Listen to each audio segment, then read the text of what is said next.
Thank you very much. Thank you. Thank you.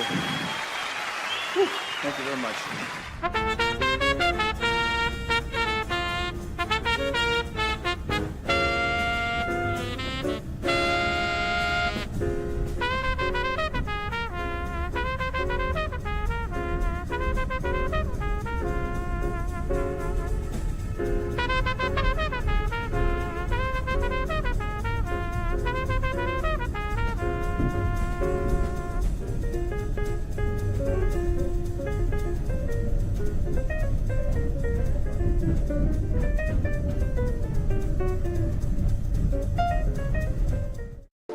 Thank you. Thank you. Thank you. Thank you. Thank you. Thank you. Thank you. Thank you. Thank you. Thank you. Thanks. Oh, thank you.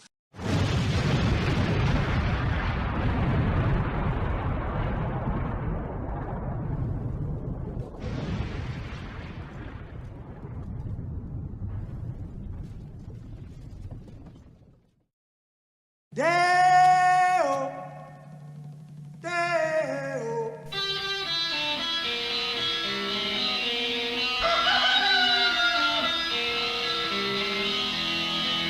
Baby's got a burger and a sugar and that shake it won't go down. Baby's got a burger and a sugar and that shake it won't go down. Corrosion to her thighs, erosion, erosion of her pride. Baby's got sugar, baby's got corrosion now, corrosion now. Baby's got it. Greetings and salutations from Chicago, Illinois. It is Morning Extra.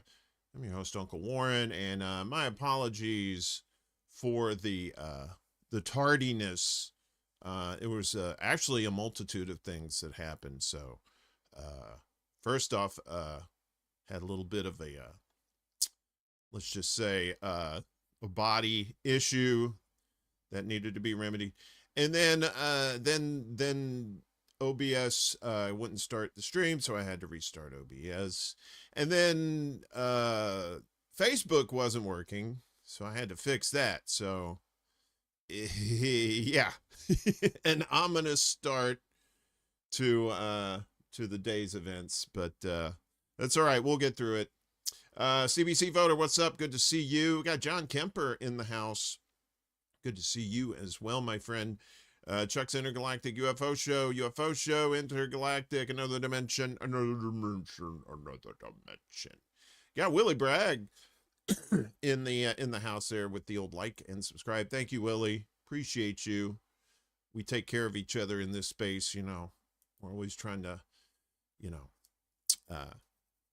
tell everybody about other people's shows and whatnot. And it's great. I love that. It's a beautiful thing to have that kind of community. We got Laine P in the house as well. All of these folks, these fine folks on YouTube.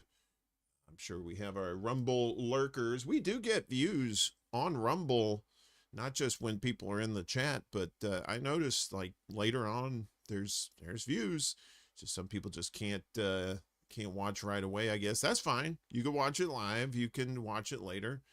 It's all good in the neighborhood, you know, like eating good in the neighborhood. Was it Chili's? No, who was that? Was that Applebee's? Was that their thing?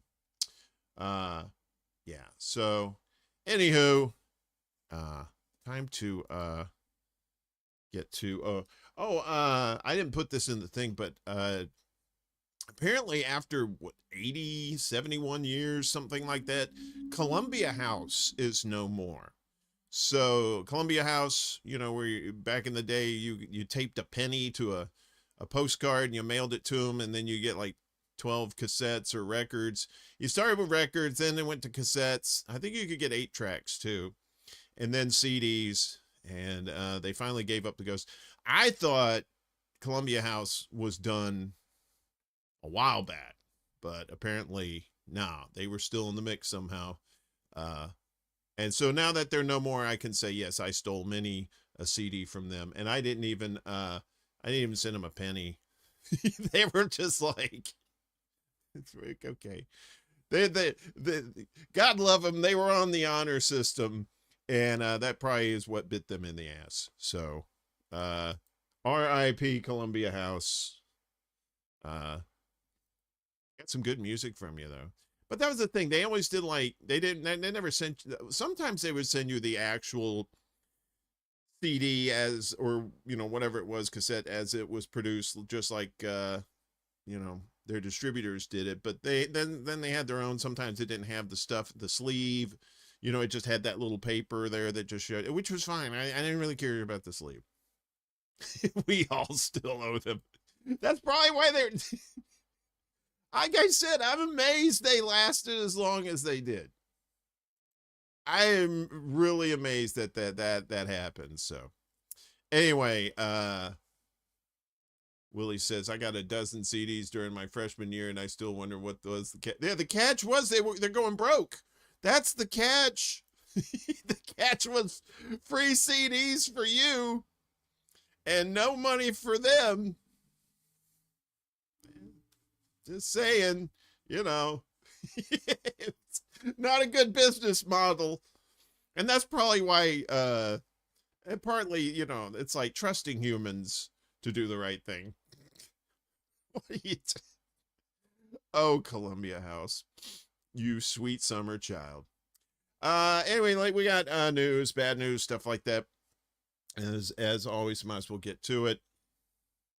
So, Indiana power outage presses on after 10 days, 11 days, if you include today, leaving thousands in the dark. The newborn baby, this is from the Chicago Tribune.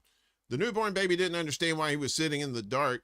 Well, it's a newborn baby. I'm pretty sure it doesn't understand anything, but whatever. As power outages in Northwest Indiana dragged on for over a week, Alyssa Castleton said her 2-month-old boy grew increasingly restless. She struggled to see the baby when he cried at night, hoping her flashlight would turn on. Changing a diaper wasn't easy, neither was properly storing milk. She drove around frequently during the day. It helped calm her son and allowed her to look for open stores to buy food, but she couldn't be out too long because of long lines at gas stations. It was just a lot of screaming from him, she said, who lives in Portage. You got to keep your composure. You got to keep your composure to be a mom. And, keep him calm because he doesn't know any better. Tens of thousands of others across Northwest Indiana have endured more than a week without power since the August 11th storm that knocked out more than 300,000 Northern Indiana Public Service Company customers off the grid. Residents say they're rationing gas and at times losing faith that the power will ever come back on. Even some celebrities such as actor George Lopez and food influencer Keith Lee have talked about the ongoing struggle for residents.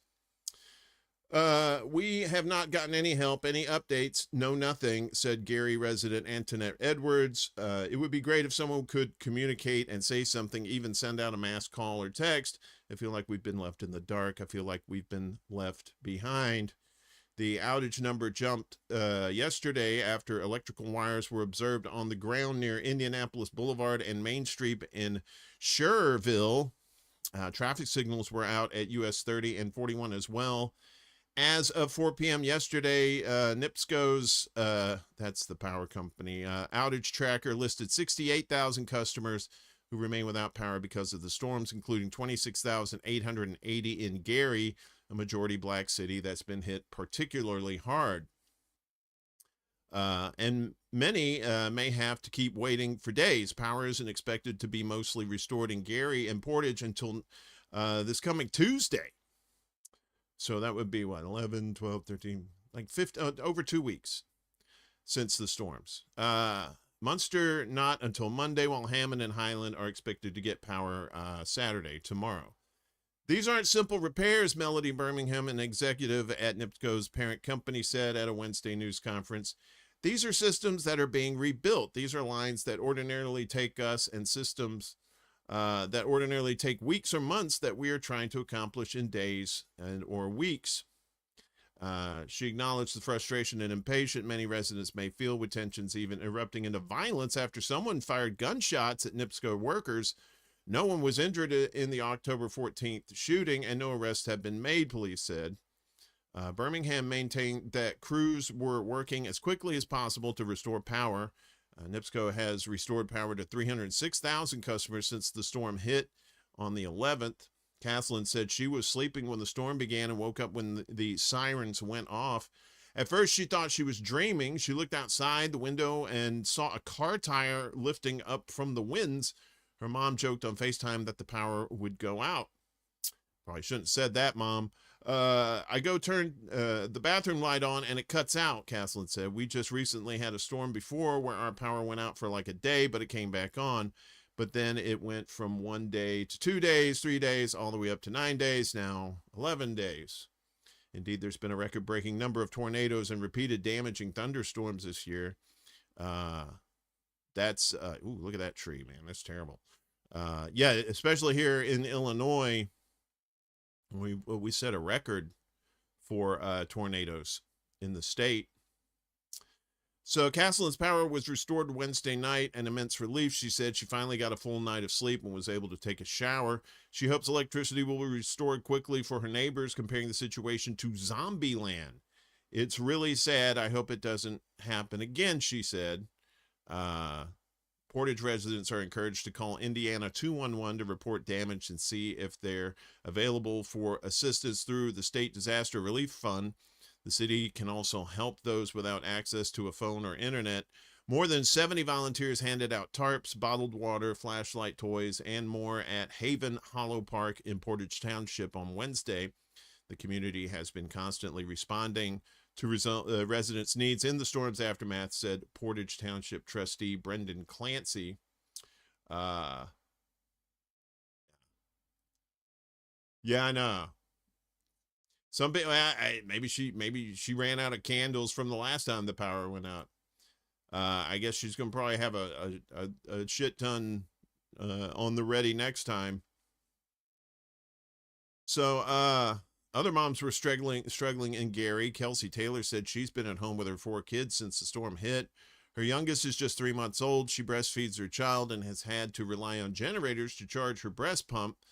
We thought the power would be gone for this couple of days. I was in the house for 4 days after the storm, and when I finally got in the car and drove around, I was just like, oh yeah, we're not getting power for a while, Taylor said. Some more damage there. And these stories go on here. So around 2 o'clock Central Time, you should be able to read the whole story. Or you could go to the Chicago Tribune. They probably still have it up there. But it's not like Gary was a thriving community before these storms hit, right? Gary has been in decline for several decades. You know, at one point it was, I believe it was it may have been like a steel town or a mill town, something like that. It was very prosperous. And, then NAFTA came along, and well, you know how that goes. So in the thumbnail, I said that Gary, Indiana was the 9th ward of the North. And what I meant by that was back in 2005, when Hurricane Katrina hit New Orleans, the city was literally flooded. They had over 100 water pumps because it is a city that's under sea level. They have these water pumps that, in theory, are supposed to pump all the water out if there's you know, a good amount that's coming in like that. But only like maybe a handful of the pumps actually worked. And then, you know, you couple that with the dikes breaking or the levee breaking there on the Mississippi River, and it was chaos. And one of the areas in New Orleans was the 9th ward. Similar to Gary, Indiana, mostly black neighborhood, very, very poor neighborhood. And, those people were just forgotten. They were basically left behind. The 9th ward today is still relatively empty. I mean, there's still people that live there, but, it's stuff like this where you know, when you talk about like infrastructure, how important infrastructure is, right? These people at the Indiana Power Company talking about, oh, well, this is going to take, you know, weeks and months. Well, maybe not if you had already had the infrastructure intact before them, but because it's poor black people, we can't have that. You know, you're a low priority when it comes to getting any kind of infrastructure. And it's not just Gary, Indiana. There's a lot of poor towns around the country that have been, you know, dealing with poor infrastructure, maybe funds going somewhere else. But this is just another sign of how our infrastructure in the United States is just lacking at best and just atrocious when it comes to that kind of stuff. So my heart goes out to the people in Northwest Indiana and Southern Illinois too. They're the southern suburbs, they're Southwest and West, always just, it seems like this whole summer they've just been getting hammered by these storms. So you know, I hope you see some relief soon. If they hadn't pulled all the copper, she could have called someone, maybe. Yeah, just tell the federal government that they need to restore the power to Israel, Indiana, and the power will be back on tomorrow. Yeah. Priorities, folks. It's priorities. So we'll keep you updated probably. I'm pretty sure by next week most of the power will be back on, but you know, I'm not holding my breath. Meanwhile, Eric Swalwell, you know, out in California, so they had a special election for him, well, for his seat. So California lawmaker Aisha Wahab wins special election to succeed Eric Swalwell in Congress. There she is right there. California State Senator Aisha Wahab will serve out the rest of former Representative Eric Swalwell's term after securing victory Thursday in a special election. Swalwell, a Democrat who was running for California governor, ended his campaign and resigned from Congress in April after he was accused of sexual assault and harassment, which he denies. Wahab will represent the state's 14th congressional district, which covers parts of Alameda County on the eastern side of the San Francisco Bay through Swalwell's term ending in January. She will be the first Afghan American to serve in Congress. The Progressive Democrat defeated Bay Area Rapid Transit Director Melissa Hernandez, even after a swell of spending by outside groups opposing Wahab in the race's final stretch. She said her victory shows her district cannot be bought. I wonder who those outside groups were, huh? Begins with an A, ends with a PAC. I will fight for this district that raised me, Wahab said in a statement. From foster care to Congress, this journey shows the possibility of the American dream. The conclusion of the race to replace Swalwell comes as criminal investigations continue into the sexual assault allegations he faces. Over the weekend, federal agents seized electronic devices from Swalwell at the San Francisco airport and later searched his home in Washington, D.C., according to a person familiar with the matter who was not authorized to publicly discuss an ongoing investigation and spoke on the condition of anonymity. Swalwell's attorney did not immediately respond to an email and phone message seeking comment. Wahab became the first Afghan American elected to public office in the U.S. when she won a Hayward City Council seat in 2018. Oh, Eric. There's our boy Eric right there. He looks very creepy. I'm just going to put that up there. So, yeah. So, there you go. Going back to Cali. I don't think so. Not Eric Swalwell. That's so wild. He's running for governor and now resigned his seat in Congress. He's not going to be governor of California and quite possibly could go to jail. But he is, you know, he is a lawmaker. You know, he was in D.C., so I'm pretty sure he has some friends who will pull some strings for him. Pull the strings. It's a Ed Wood reference there. So, employer-sponsored healthcare costs, you know, those, like, you know, some people who are basically chained to their jobs because they get a slightly better rate on healthcare. Well, maybe that's not going to be a thing either.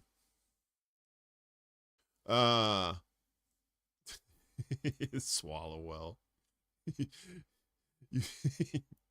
You so stupid, Poppy. Why you say that? Utterly unsustainable employer-sponsored healthcare costs set to keep surging. I know, water wet, sky blue. U.S. workers with employer-sponsored health insurance are expected to spend an average of $5,297 on healthcare this year, including premiums deducted from their paychecks, deductibles, and co-payments, according to a new estimate from benefits consulting giant Aon, reported Thursday by the Wall Street Journal. That's $388 more than last year, and the pain is expected to intensify next year in 2027. According to a survey conducted by WTW, another consultant, U.S. employers anticipate their healthcare costs will soar 11.1% next year. That could be the steepest increase in more than 2 decades and would mark the 5th consecutive year of rising employer healthcare costs. And you know what else doesn't rise? Well, that rises, but you know what doesn't rise is people's wages. And if it does, it's like, and then they say, oh, see, people's pay are going up by 0.001%. Let's see. As the journal noted, expensive cancer treatments and widespread adoption of weight loss drugs are among the factors driving up spending and costs. For workers, that means larger deductions from their paychecks, higher out-of-pocket costs, and for some, abandoning insurance altogether. Employers are telling us that this is utterly unsustainable, WTW population health leader Jeff Levin-Schurz told the Journal. Jason Wilburn, co-owner of Paul Wismack Glass Company in Paden City, West Virginia, which employs the 35 people, said that the company has endured double-digit premium increases every year since 2021, with health care costs now accounting for 5% of revenue. That's a higher percentage than the company's margin of profit. To cope, Wismack Glass Company increased its biweekly payroll deduction from $40 to $50 per worker, even though the company is still paying about 90% of the total premium. The increase has resulted in some employees deciding to drop their coverage. It's frustrating and sad, Wilburn told the Journal. Something's got to change. Democrats cited the report in a statement Thursday, noting that Trumpy and Republicans have spiked health care costs for millions of Americans. First, they cut Medicaid by nearly $1 trillion, the largest cut to health care in history, to pay for tax cuts for the ultra-rich, the party said, referring to the so-called One Big Beautiful Bill Act signed by Trumpy last year. Then they refused to extend the Enhanced Affordable Care Act premiums tax credits, hiking premiums by an average of 58%. Yeah, they wouldn't have been able to do that if Obama and those idiot, greedy, fucking bought politicians who had a supermajority and could have passed Medicare for all, instead decided to pass a Republican health care bill.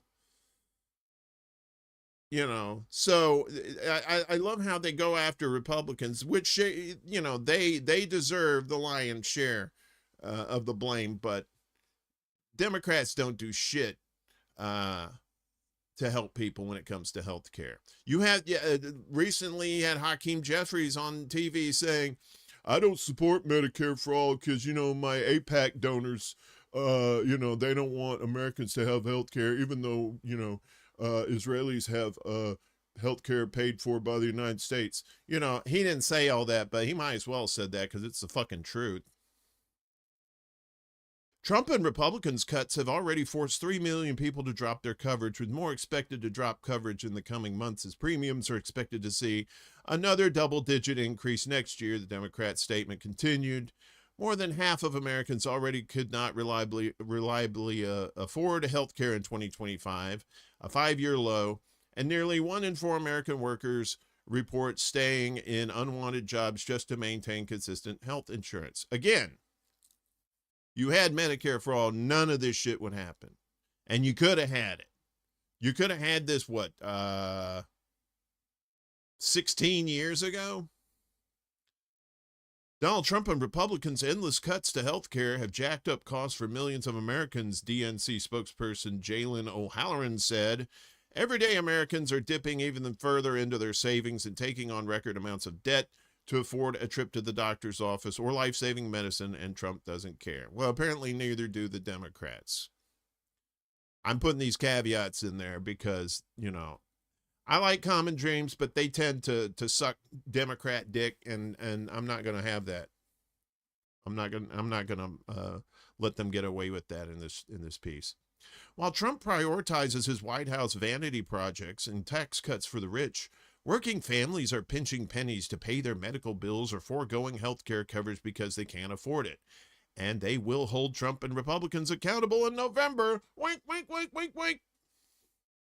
O'Halloran added, referring to the upcoming midterm elections. Well, yeah, they may vote him out, but it's not like you jackasses are going to do anything. While progressives have long argued that the solution lies in decoupling healthcare from employment, Democratic leaders remain loath to advocate Medicare for all or other universal health care options. And this is what I was telling you about just this week. Fuckface McGee, House Minority Leader, reaffirmed his opposition to Medicare for all, a position at odds with 90% of Democratic voters surveyed in a new CBS YouGov poll. 90% of Democrats want Medicare for all. If they keep Chuck Schumer and Hakeem Jeffries as their leaders in the House and Senate, if they do win these houses, yeah. I'm going to start that guillotine store pretty soon. As Common Dreams recently reported, a recent Yale University study found that Medicare for All, as proposed in legislation introduced by Bernie Sanders and Pramila Jayapal and Debbie Dingell, would save over 114,000 lives annually and $1 trillion per year in U.S. healthcare spending. Representative Ro Khanna cited that study in an interview on Sunday in which he refuted Jeffrey's stance. Medicare for all is arguably the most important priority, Khanna said, calling for a vote on Sanders' bill. It would save money, and it would save lives. And that drunk bitch Nancy Pelosi, of course, would never bring it to a floor vote because she's, her and her insider trading, and of course she has, insurance companies that, pay for her. It's just ridiculous at this point. Everybody knows the facts. Everybody knows that, giving people health care is a win-win for everybody. It's good for employers. It's obviously good for people. It's good for employers. If you're a Republican, it would reduce the number of abortions that would happen, right? And you would be able to afford preventative health care as well, so that you're not clogging up hospitals and doctors' offices and stuff like that. It's just very frustrating, especially when people who are struggling with medical bankruptcies and, getting what little of their paycheck stripped with this cockamamie insurance that it's just a ruse at this point, because then even though you're paying for it out of your check, you still have these high copays that you have to pay at the doctor and deductibles and it's all a fucking scam. It's a scam. Exactly. And the Democrats vote for that shit too. They vote for the spending too. Speaking of health care, as in no health care. Sorry, I got a little bit of the vapors there. So Fauci aide admits conspiring to hide COVID records. He's like, yep, that's me. A former senior official who worked under U.S. COVID czar, he spelled Nazi wrong, Anthony Fauci has pleaded guilty to conspiring to hide government records concerning coronavirus research and the origins of the pandemic. David Mornin served as a senior advisor at the National Institute of Allergy and Infectious Diseases, which Fauci headed between 2006 and 2022. He was indicted on April 28th on charges including conspiracy against the U.S., destroying or falsifying federal records, concealing records, and aiding and abetting over an alleged scheme to evade public records requests concerning COVID-19 research. On Tuesday, Morins pleaded guilty in federal court in Greenbelt, Maryland, to one count of conspiracy to commit offenses and defraud the U.S. He admitted that he and others had deliberately used his personal Gmail account to evade Freedom of Information Act requests.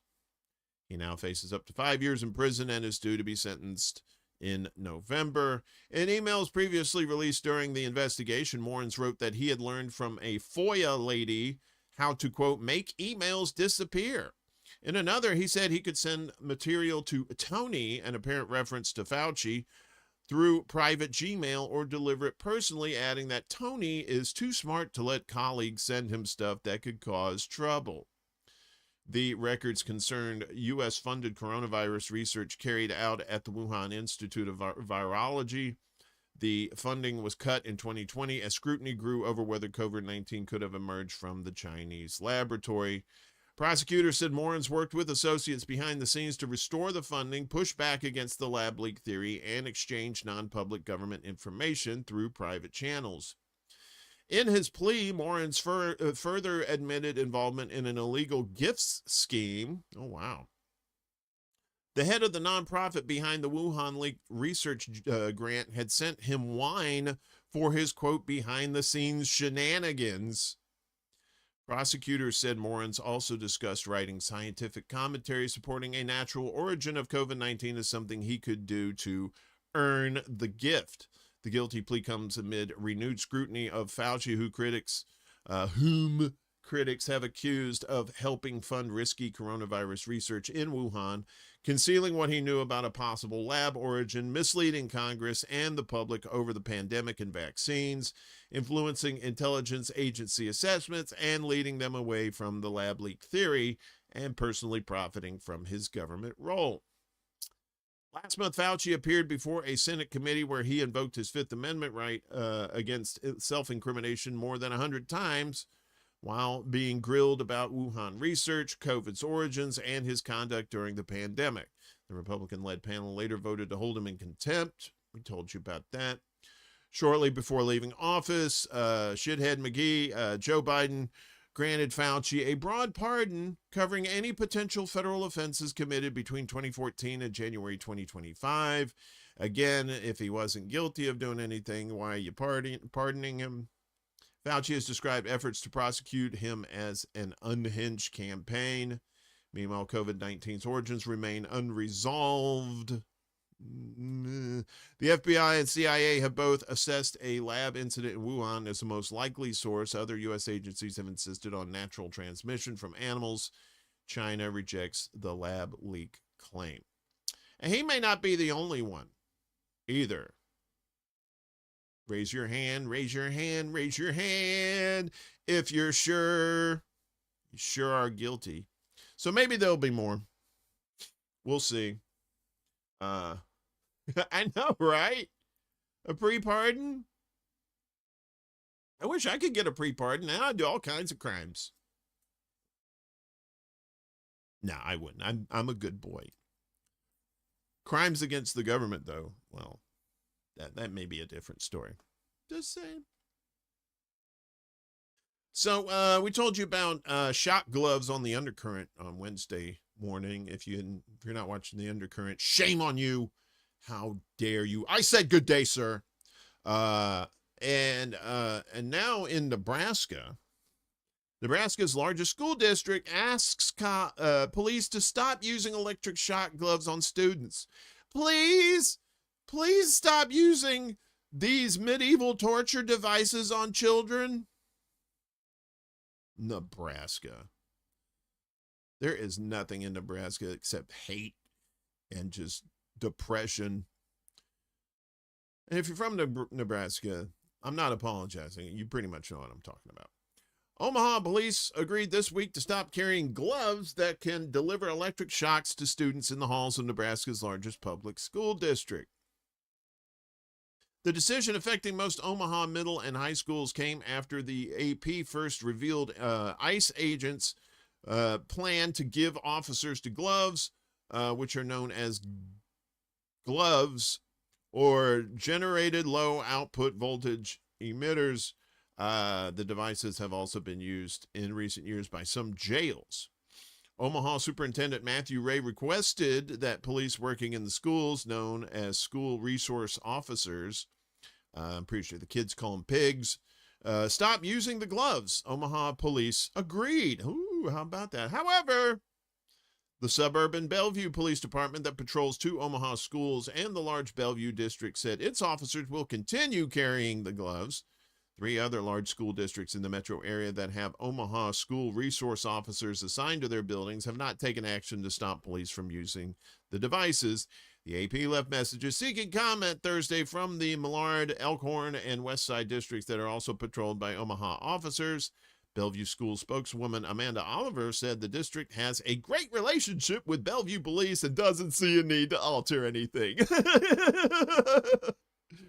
I'm pretty sure they call her cunt.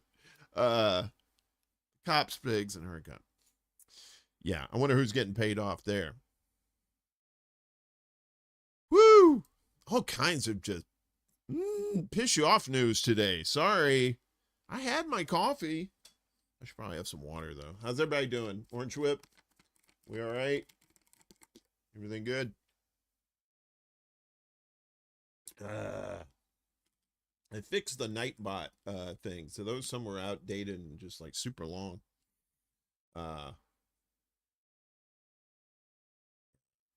And although I don't see the porn star one in there. Okay, never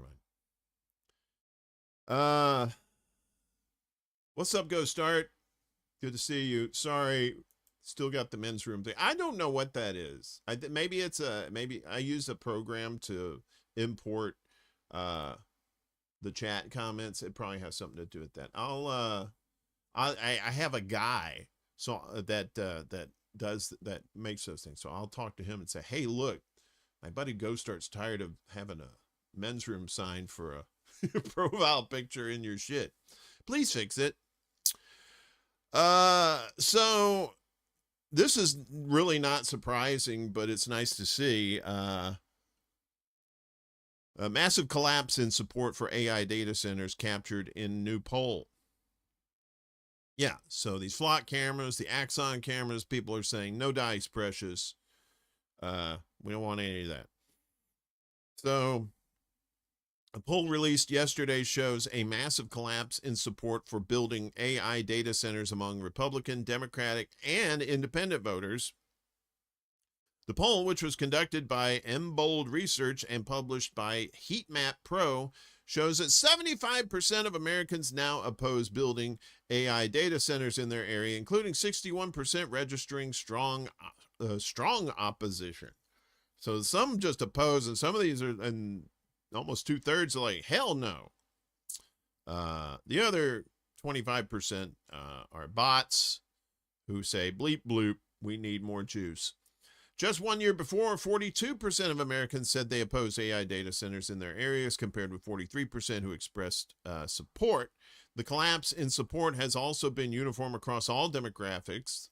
If you can think of a cohort of Americans, there's a good chance they wouldn't welcome a data center in their area, explained Heatmap executive editor Robinson Meyer. The shift against the facilities is represented across age, gender, income, partisan ID, and the rural-urban divide. Data centers are 43 points underwater with Republicans, 65 points underwater with independents, and 75 points underwater with Democrats. Well, at least they're getting water, because they use up a lot of water. And if they're underwater, I would think. Meyer further described the drop in support for data centers as a swift, massive shift in U.S. public opinion on a scale that I wouldn't have once thought possible. It probably has more to do with a lot of independent journalists and people, on social media pointing out that, their water bills and their power bills were going up in their area. And more of those things were over the past year. You're seeing more and more of that. So, of course, people are like, whoa, whoa, whoa, whoa, whoa, whoa. I don't want that shit in my neighborhood. Other observers expressed similar shock over how quickly U.S. voters have turned against data centers, which Trumpy on Wednesday touted as a great source of jobs, even though the facilities employ very few people relative to their size once completed. Yeah, you're talking about Manhattan-sized data centers, and they probably might, they just need, meat bags to make sure the bleep bloops work. But other than that, it's not employing people.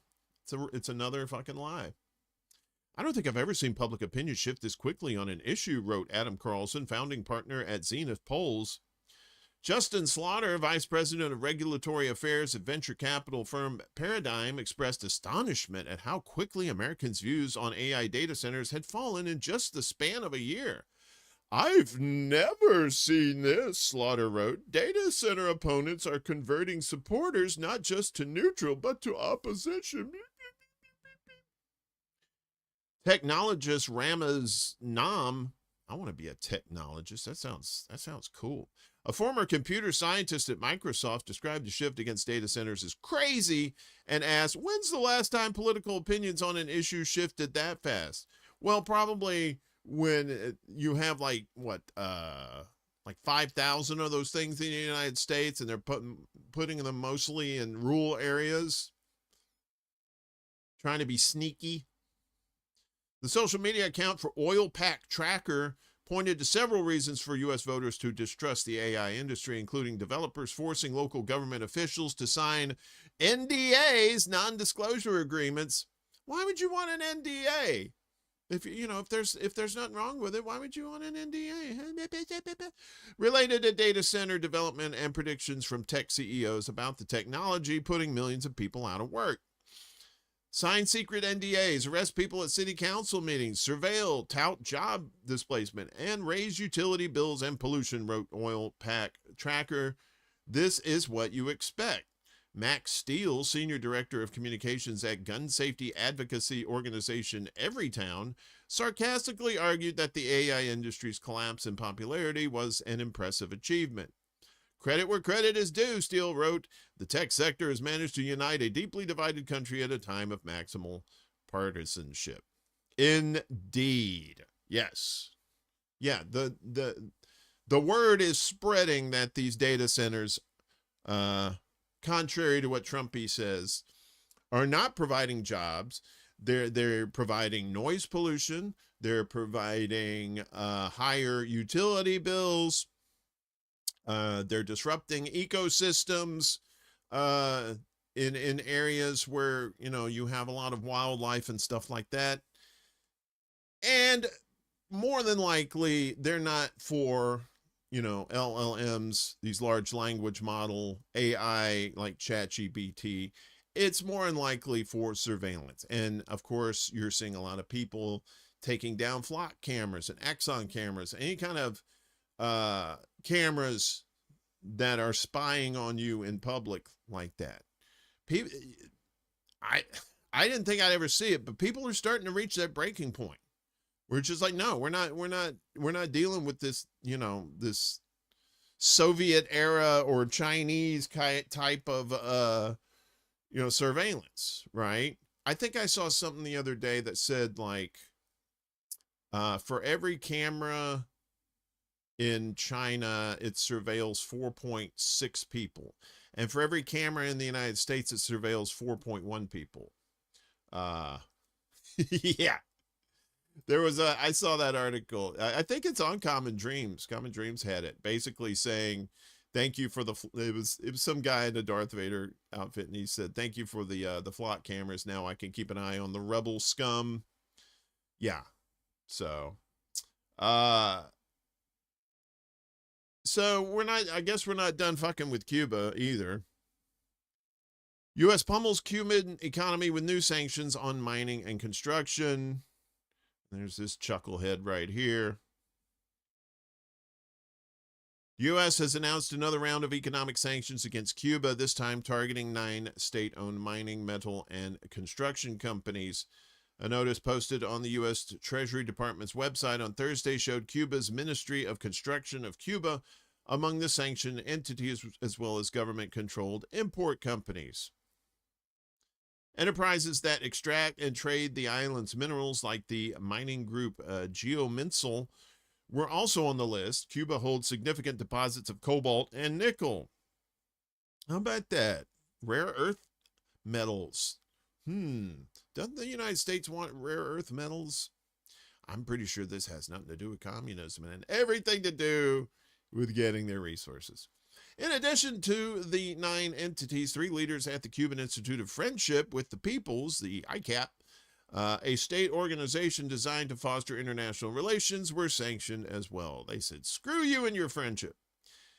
Trump's administration portrayed the targeted individuals and groups as national security threats in an accompanying statement written by Secretary of State Aquaman himself, Marco Rubio.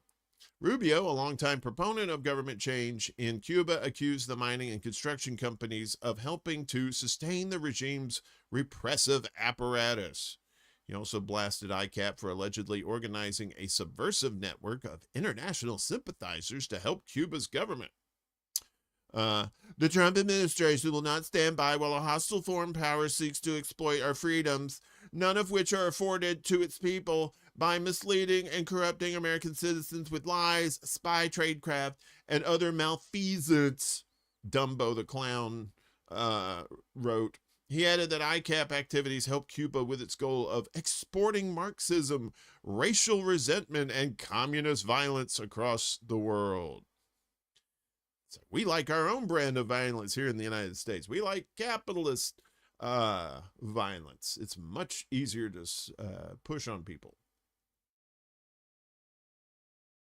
While the U.S. has long sought to isolate Cuba over political differences, the Trump administration has pressed forward with a maximum pressure campaign designed to topple the island's government.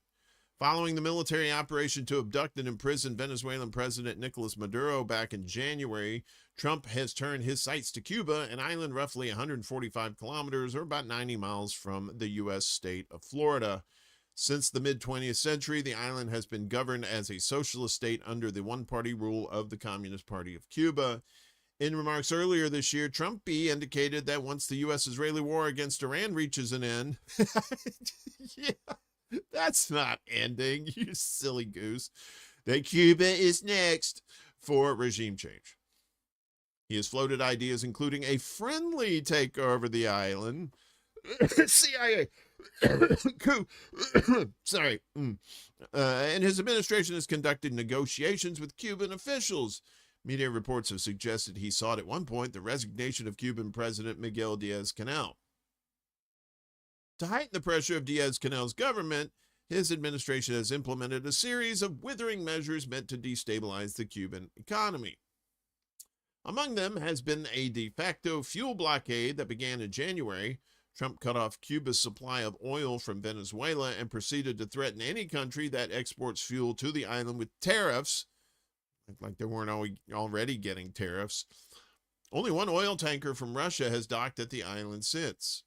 In May, Trump also unveiled a new executive order authorizing his government to impose far-reaching sanctions on those responsible for repression in Cuba. Thursday's economic measures cite that order as justification. Trump's pressure campaign has contributed to energy blackouts and shortages of crucial goods, including medicine, on the island. UN officials have warned that such conditions could trigger a humanitarian crisis. In March, for instance, a group of UN experts warned that the fuel blockade amounts to an illegal form of energy starvation. The following month, UN Human Rights Commissioner Volker Turk pointed to accelerating infant mortality rates as well as a decline in survival among children with cancer. He warned that the growing restrictions against the island are fueling those health outcomes. The fuel restrictions imposed since early 2026 and recent tightening of extraterritorial sanctions taken together are directly harming Cubans, especially the most vulnerable, Turk said in a statement. These sanctions must be lifted immediately. But the Trump administration has argued that Cuba poses a national security threat to the U.S., thereby necessitating the sanctions. A national security threat. What, Cuban sandwiches and stogies? Cuban sandwiches are really good, by the way. So yeah, more bullshit from Trumpy and his lackey there, this idiot. And more people in Cuba get to suffer because of it. What's up, Wesley? Good to see you. Hope you're doing well, friend. Yeah, so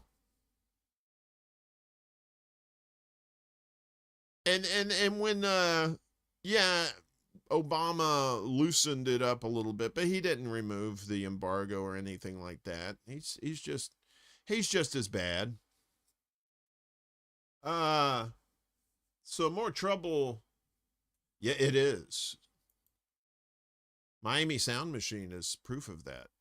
Although, aren't they Cuban? Anyway. Come on, everybody, baby, do that conga. No. So, things aren't bad enough in Colombia with the devastating earthquake recently.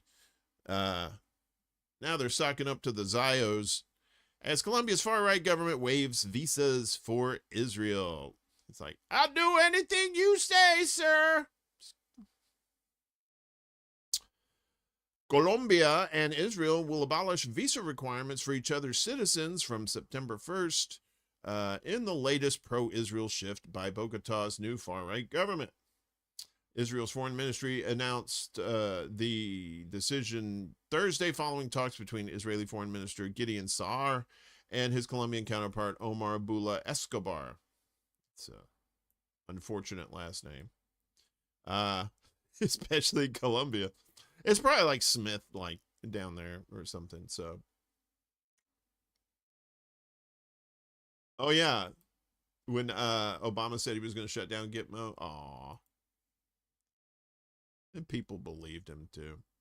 The agreement opens Colombia more widely to Israeli visitors at a time when Israeli tourists, including many serving soldiers, face growing backlash abroad over Israel's genocide in Gaza and its apartheid system in the occupied West Bank.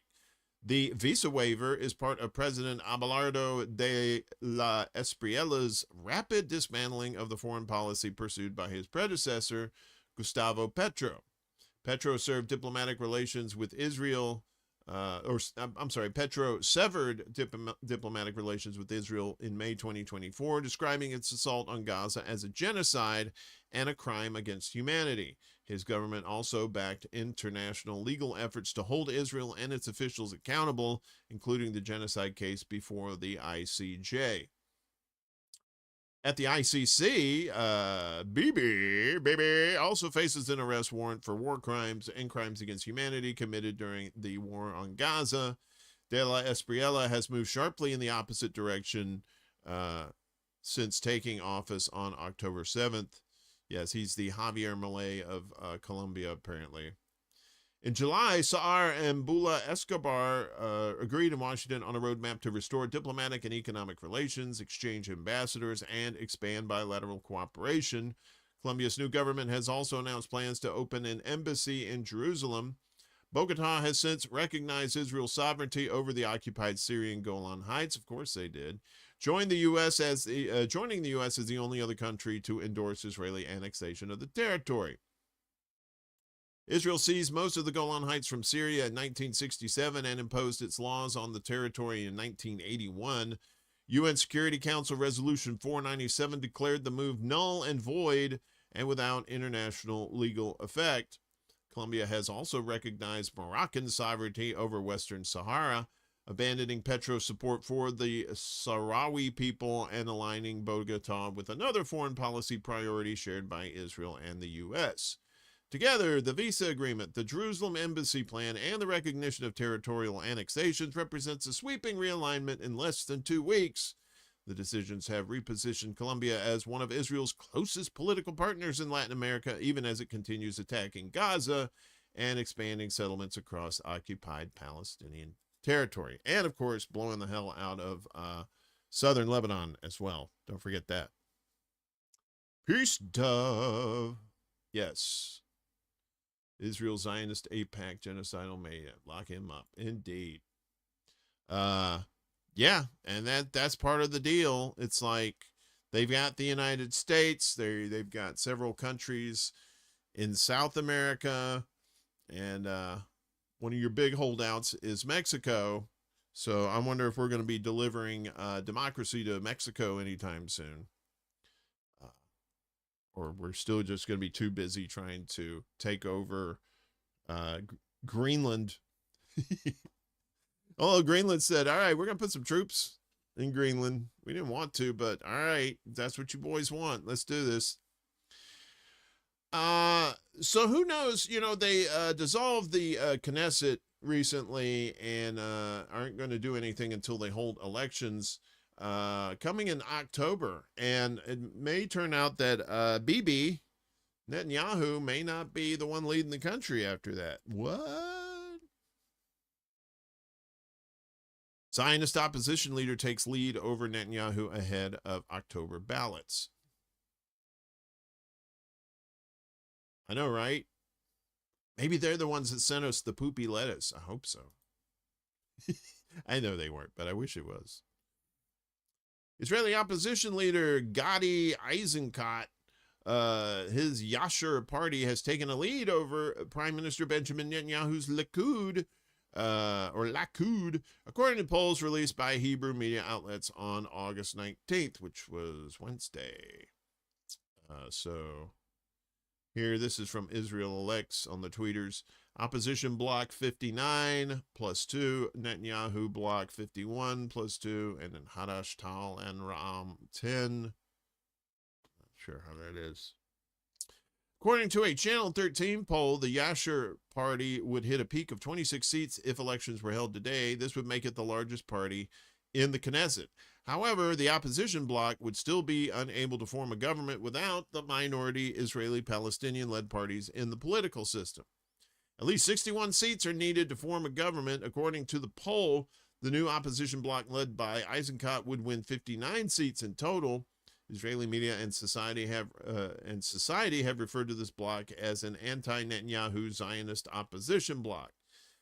Netanyahu's bloc would win 51, as we said, the Channel 13 poll reveals. Palestinian parties Ram and Hadash, Tal would win a total of 10 seats together, the poll states. The Premier's Likud party rose to 23 seats. Opposition leaders and former premiers Naftali Bennett and Yair Lapid's Together party, formed during a merger of their own parties earlier this year, gained a seat, rising to 13. The merger of Lapid and Bennett's parties was carried out in April this year in a bid to challenge Netanyahu politically. A new Cannes poll also shows that Eisenkot's Yashar has taken a lead over the Likud. Last month, a Hebrew poll showed that the new opposition bloc led by Eisenkot, also aimed at bringing down Netanyahu, was making headway. Elections in Israel are scheduled to take place on October 27th. The new polls come weeks after the Israeli Knesset voted to dissolve. Netanyahu backed the move. In June, the Viterbi Center for Public Opinion, or Viterbi, Center for Public Opinion and Policy Research at the Israel Democracy Institute, based in occupied Jerusalem, not much democracy there, released a poll revealing that most Israelis do not want Netanyahu to run in the upcoming election. Israel's current premier remains mired in a years-long criminal trial over corruption and other scandals. The trial has seen near constant delays. Prime Minister has also failed to resolve the Haredi draft crisis plaguing Israel, with ultra-Orthodox Jews, the Haredim, still avoiding conscription, and opposition parties criticizing the ruling coalition for placing secular reservists at the forefront of the conflict. As a result of the crisis, Israeli army leadership has warned of a collapse in the reserve forces. The premier and his coalition allies have largely been blamed for the crisis, which has worsened due to war and genocide on multiple fronts and severe Israeli military casualties and losses in southern Lebanon. So, and don't get it twisted. It's just, even if they boot Bibi, probably somebody worse is going to come along, because that whole government is far right. So It's just like you take one out and put somebody else in, it doesn't matter. You're still going to get the same shit. Right?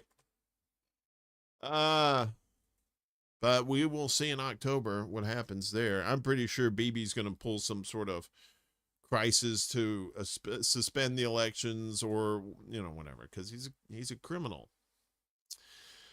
Meanwhile, in Gaza, you know, this usually happens in places that are devastated. Prices soar as Gaza smuggling booms. Officials, soldiers, and middlemen are accused of cashing in. Palestinians face inflated prices for groceries and batteries. Hospitals have turned to smugglers for medicine and equipment. Israeli soldiers and other middlemen are accused of pocketing millions of dollars, and the Hamas-led government takes a cut as the smuggling of goods restricted by Israel into the Gaza Strip has boomed, according to an AP investigation based on court documents and interviews with traders, truckers, and officials. Cigarettes and tobacco banned from entry to Gaza since the start of the Israel-Hamas war in 2023 rake in the biggest profits for smugglers and merchants, officials and residents say, but everything from iPhones and solar panels to fuel and anesthetics are also brought into the tiny coastal territory illegally. Israel restricts quantities of some goods and bans others outright. It defines many as dual use, including concrete, vehicle parts, and X-ray machines, asserting they could be repurposed by Hamas militants for military functions. Right. Everything's Hamas. Remember that. To build a picture of the illicit trade, the AP analyzed Israeli court documents and spoke to 5 major traders who import smuggled goods, 3 merchants who sell them, and 2 truckers, all on condition of anonymity because of their roles in the illegal smuggling business and concerns about their safety in Gaza. AP also interviewed 4 Palestinian officials, 2 on condition of anonymity because of worries about retribution from Israel, Hamas, or merchants, 2 UN officials on condition of anonymity over concerns for their jobs, and a dozen Palestinian residents who spoke about how they get everyday items and their skyrocketing costs. AP found a rush from all sides to profit off the tight restrictions imposed by Israel on Gaza and its 2 million residents, most of whom have been displaced by the war. Smuggling rings, which have long flourished, circumventing 2 decades of Israeli blockades and building a network of businessmen and collaborators, pull in millions of dollars. Payoffs go to Israeli troops, drivers, warehouse workers, and others on both sides of the border, according to traders and court documents. The occupation has left no other option before us. Smuggling has become routine, one trader said, noting that some in Israel's military are willing to help for a price. We benefit, they benefit, and the people in Gaza benefit because we provide goods, including food, to the market. The Israeli military said via email that it takes the issue of smuggling very seriously and works to prevent it. Wink, wink, wink, wink, wink, wink, wink. Yeah, exactly. It said any cases of suspected involvement by Israeli military personnel are examined and handled in accordance with the law, but military officials did not answer a list of detailed questions from AP on the roles of soldiers or Gaza's government in smuggling. Gaza's Hamas-led government also takes in some of the profit, according to merchants and one Palestinian official. Merchants call it taxing on both smuggled goods and those brought in illegally. Mohammed Barbak of the Palestinian Economy Ministry in Gaza told AP the government receives up to 20% of the price of any smuggled goods if the merchant reports them to authorities, and that increases to 80% if the items go unreported and authorities deliver them. But he said authorities don't refer to their cut as taxes and that they haven't taxed goods entering legally since the war's start. So since the war began, Israel has tightly controlled all entry of food, aid, and goods into the Gaza Strip, including a total aid blockade that shut off entry entirely for nearly 3 months last year, pushing parts of the territory into famine. The flow of goods has increased since a fragile ceasefire deal went into effect in October, but remains well below pre-war levels. Besides the UN and other humanitarian groups bringing in aid, Israel has given 12 traders in Gaza permits to import commercial goods, according to Gaza's economy minister. contents of the shipments must be approved by Israeli authorities, a process aid workers and merchants say can be long and opaque, sometimes ending with a rejection on grounds of dual use.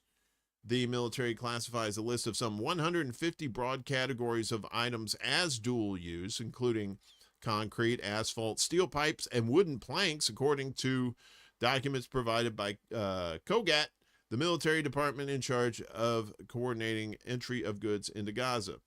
In a statement to the AP, COGAT said it has left in some dual-use items, including generators and X-ray machines, in specific cases under strict monitoring.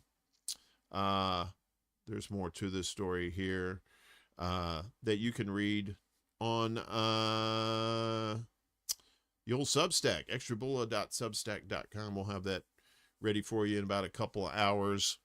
But yeah, I mean, of course, when you have corrupt people running things there, you're going to have corruption. You're going to have this smuggling. You're going to have people paying these black market prices for shit that they don't need to be paying black market prices for. And, you know, it's, you know, and yeah, nobody is innocent in this, especially when there's a buck or two to be made.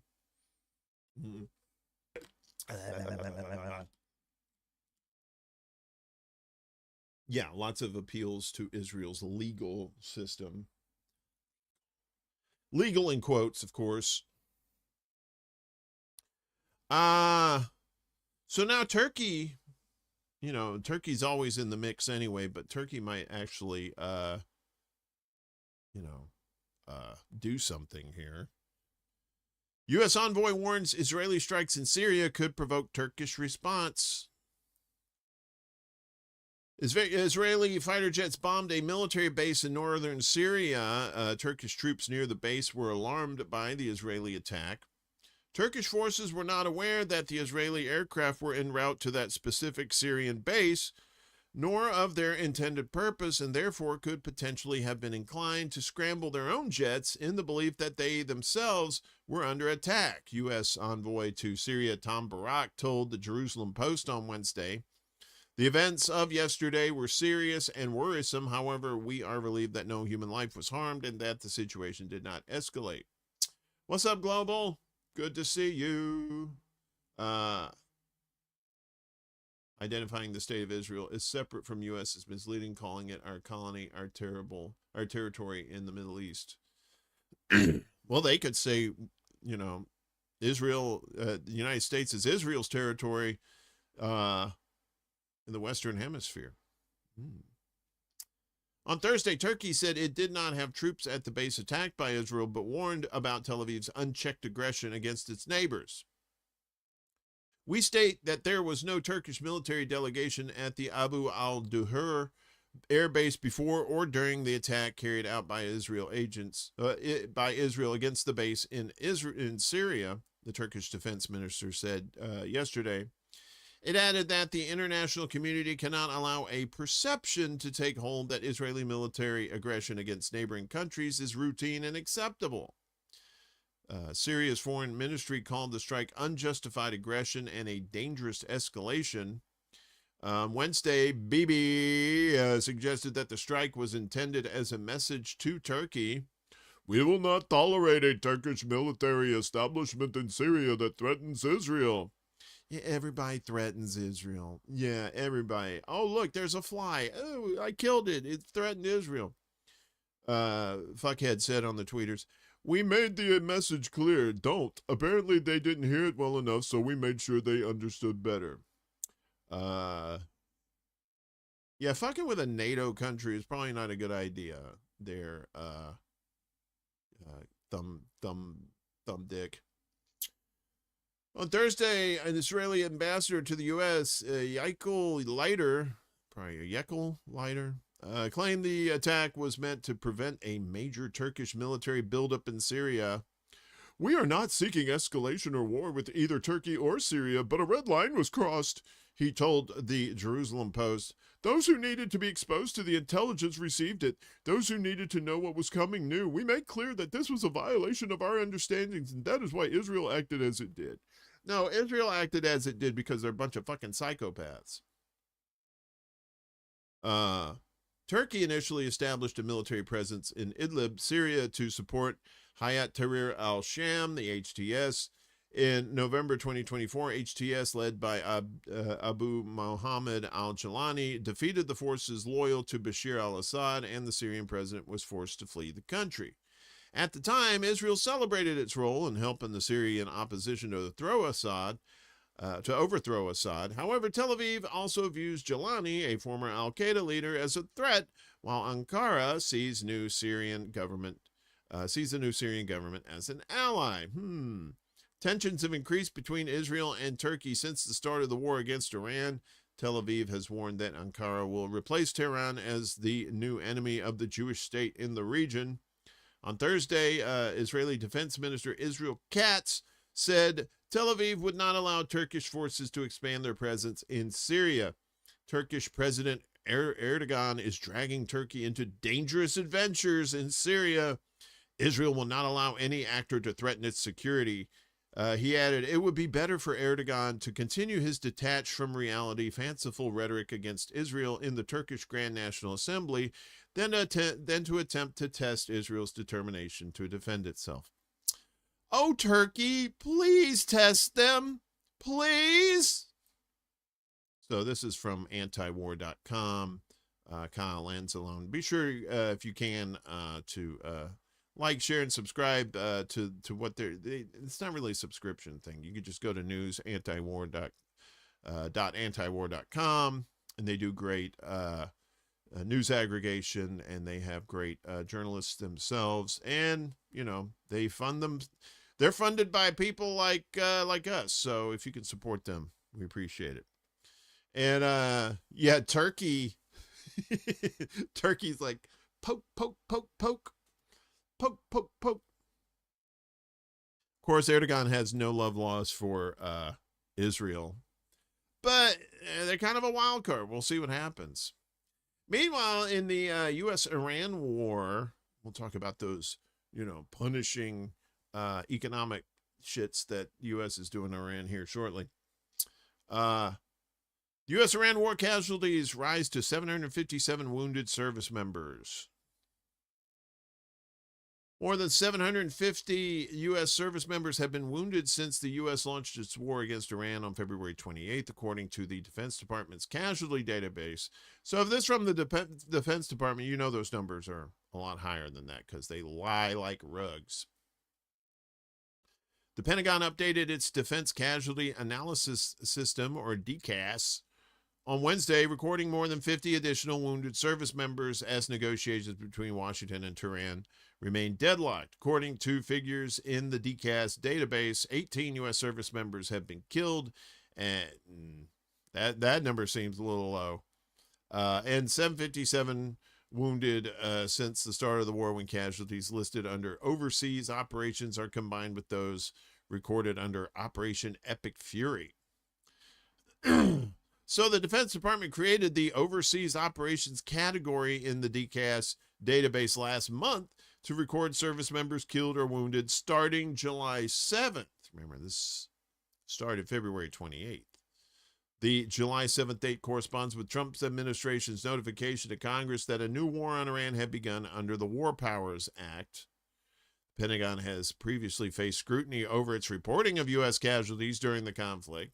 In July, the number of service members listed as killed and wounded in the DCAS database declined, even as Iranian attacks continued, with 4 deaths and dozens of injuries temporarily disappearing from the figures.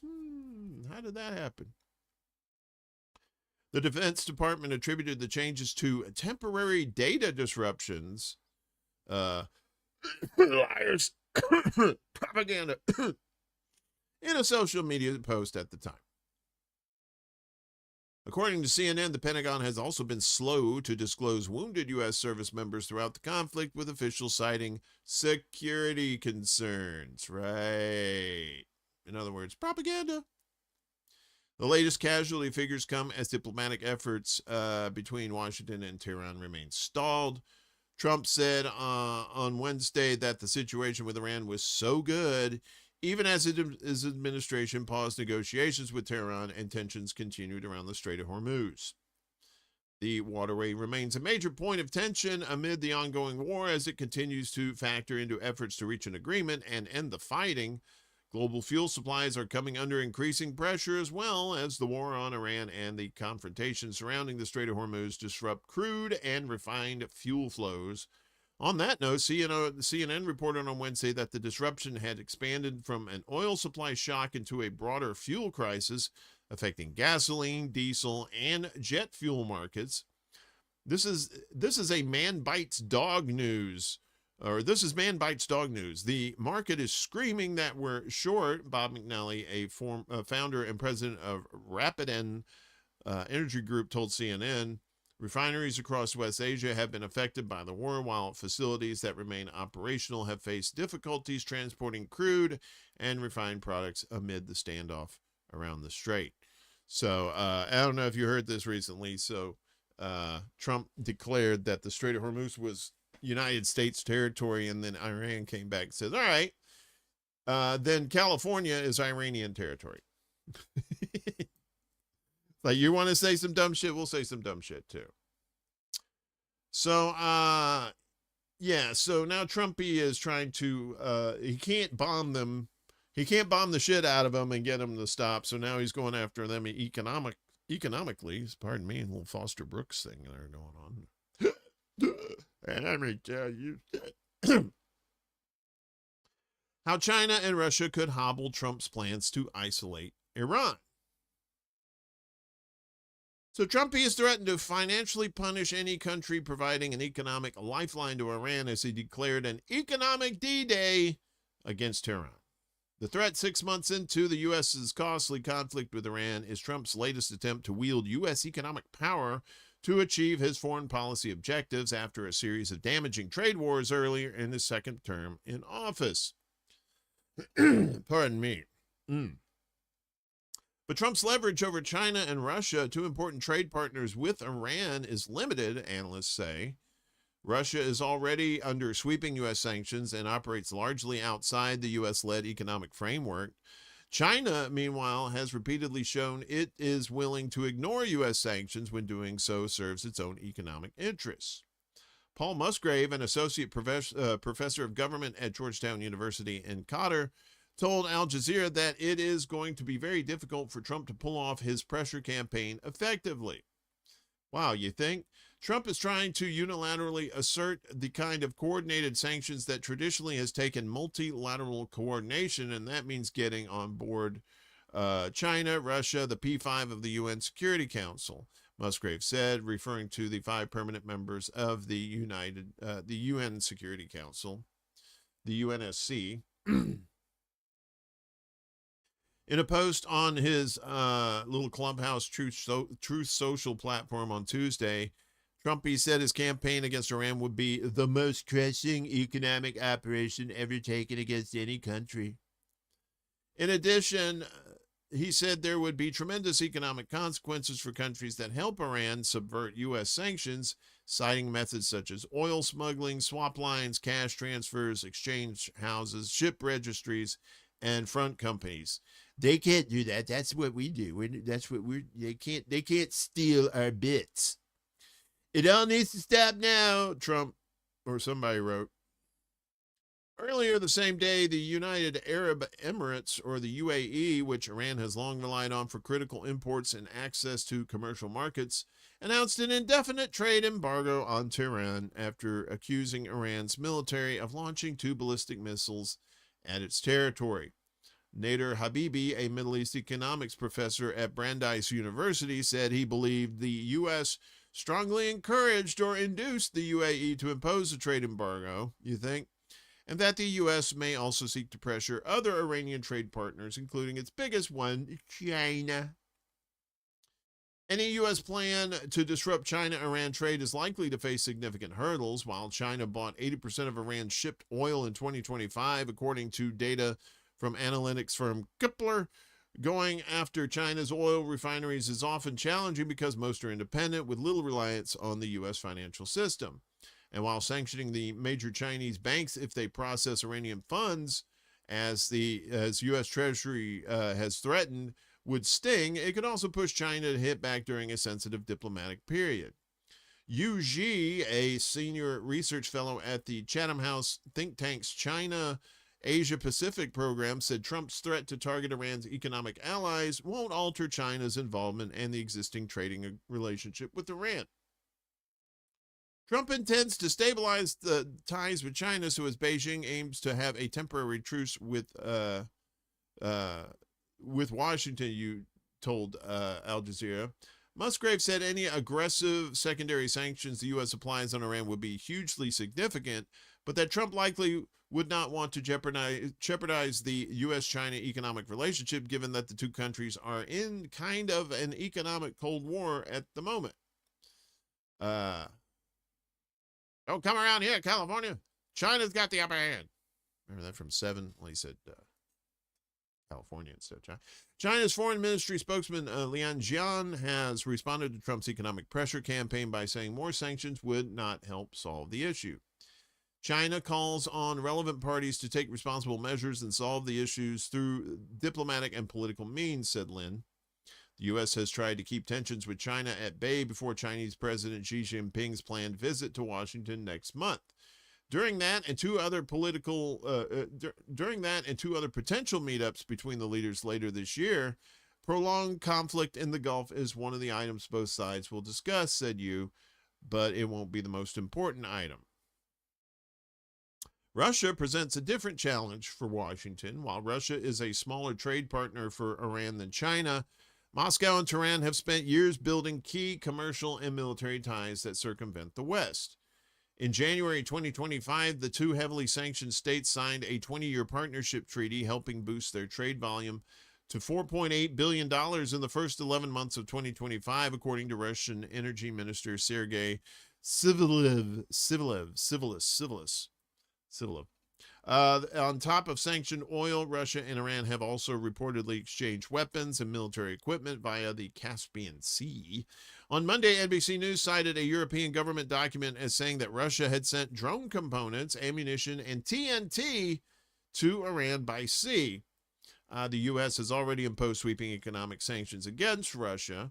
Iran's foreign minister on Wednesday slammed Trump's economic campaign against the country, saying it was a continuation of Washington's failed policies and will lead to further defeat.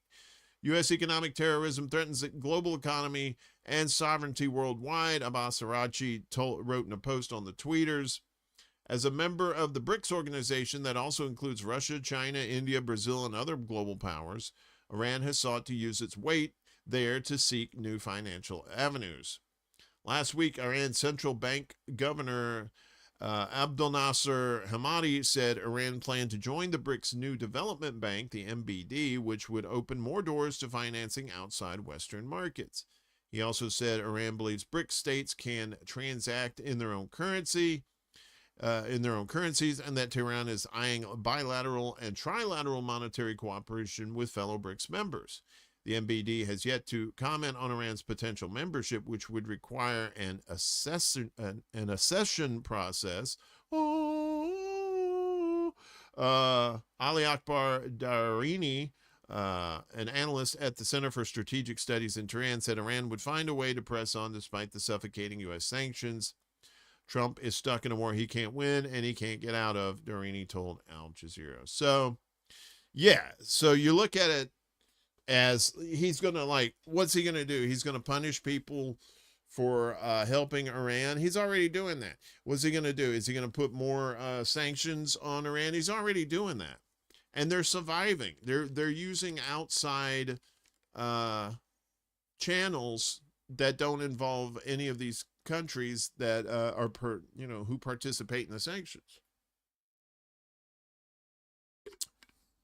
Again, we keep telling you, Iran has been basically planning for this bullshit since 1979, right?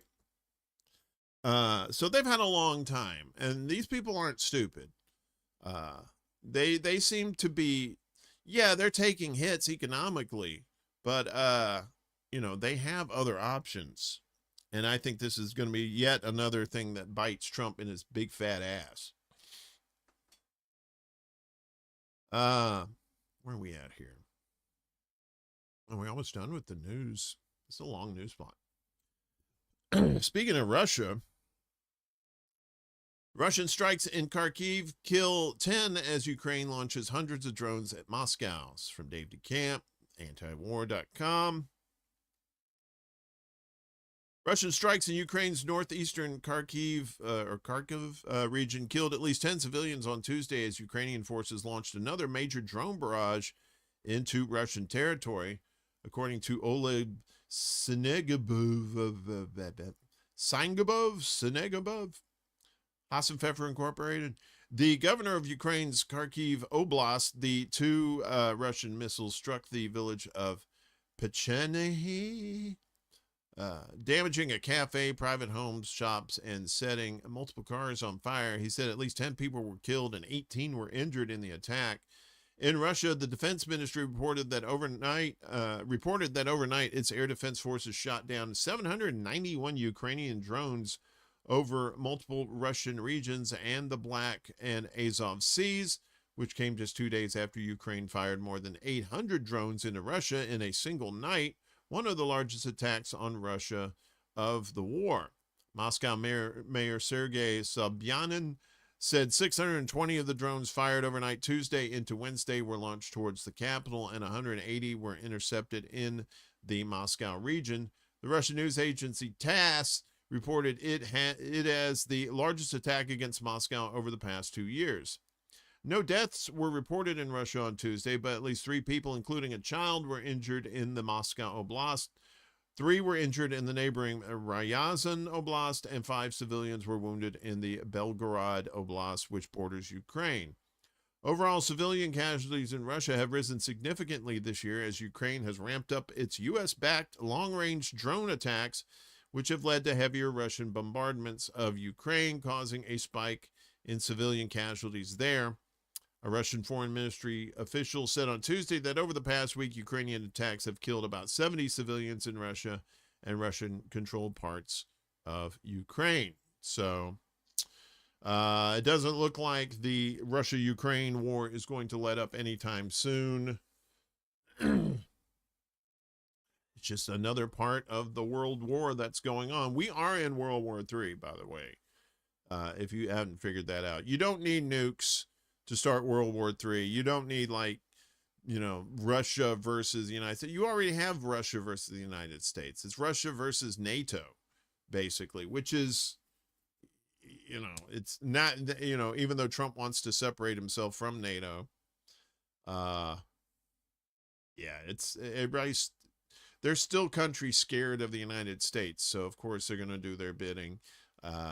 Ukraine, one of them, of course, because Zelensky wants those Patriot missiles. And he keeps bitching about that, we need those missiles. And it's like, well, you're not going to get them, I guess. Trump's not even, he said, we'll give you plans. You can build them yourself. And then he was like, he forgot to tell him that it takes like over a year to build those fucking things. Here's some dystopian news from China.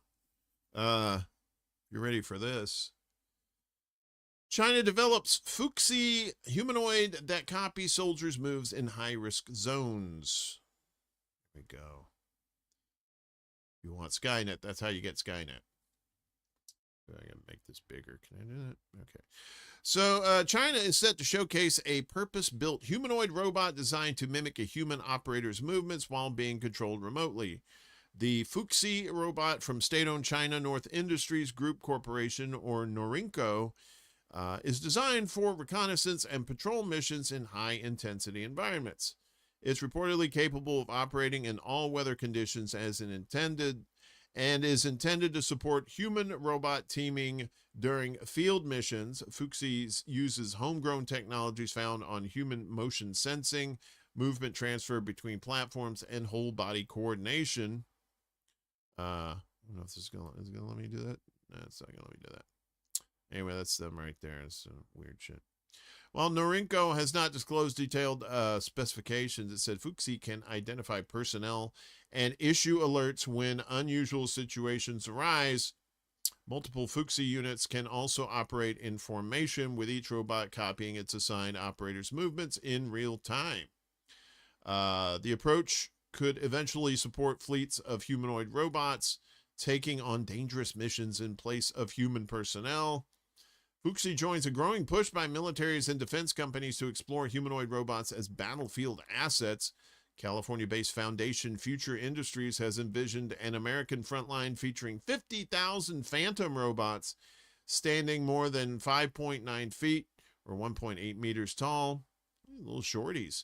While Ukraine has recently launched a competition to develop armed robots for defense, India has also explored the technology with its Defense Research and Development Organization, unveiling a prototype designed to walk and assist troops in combat.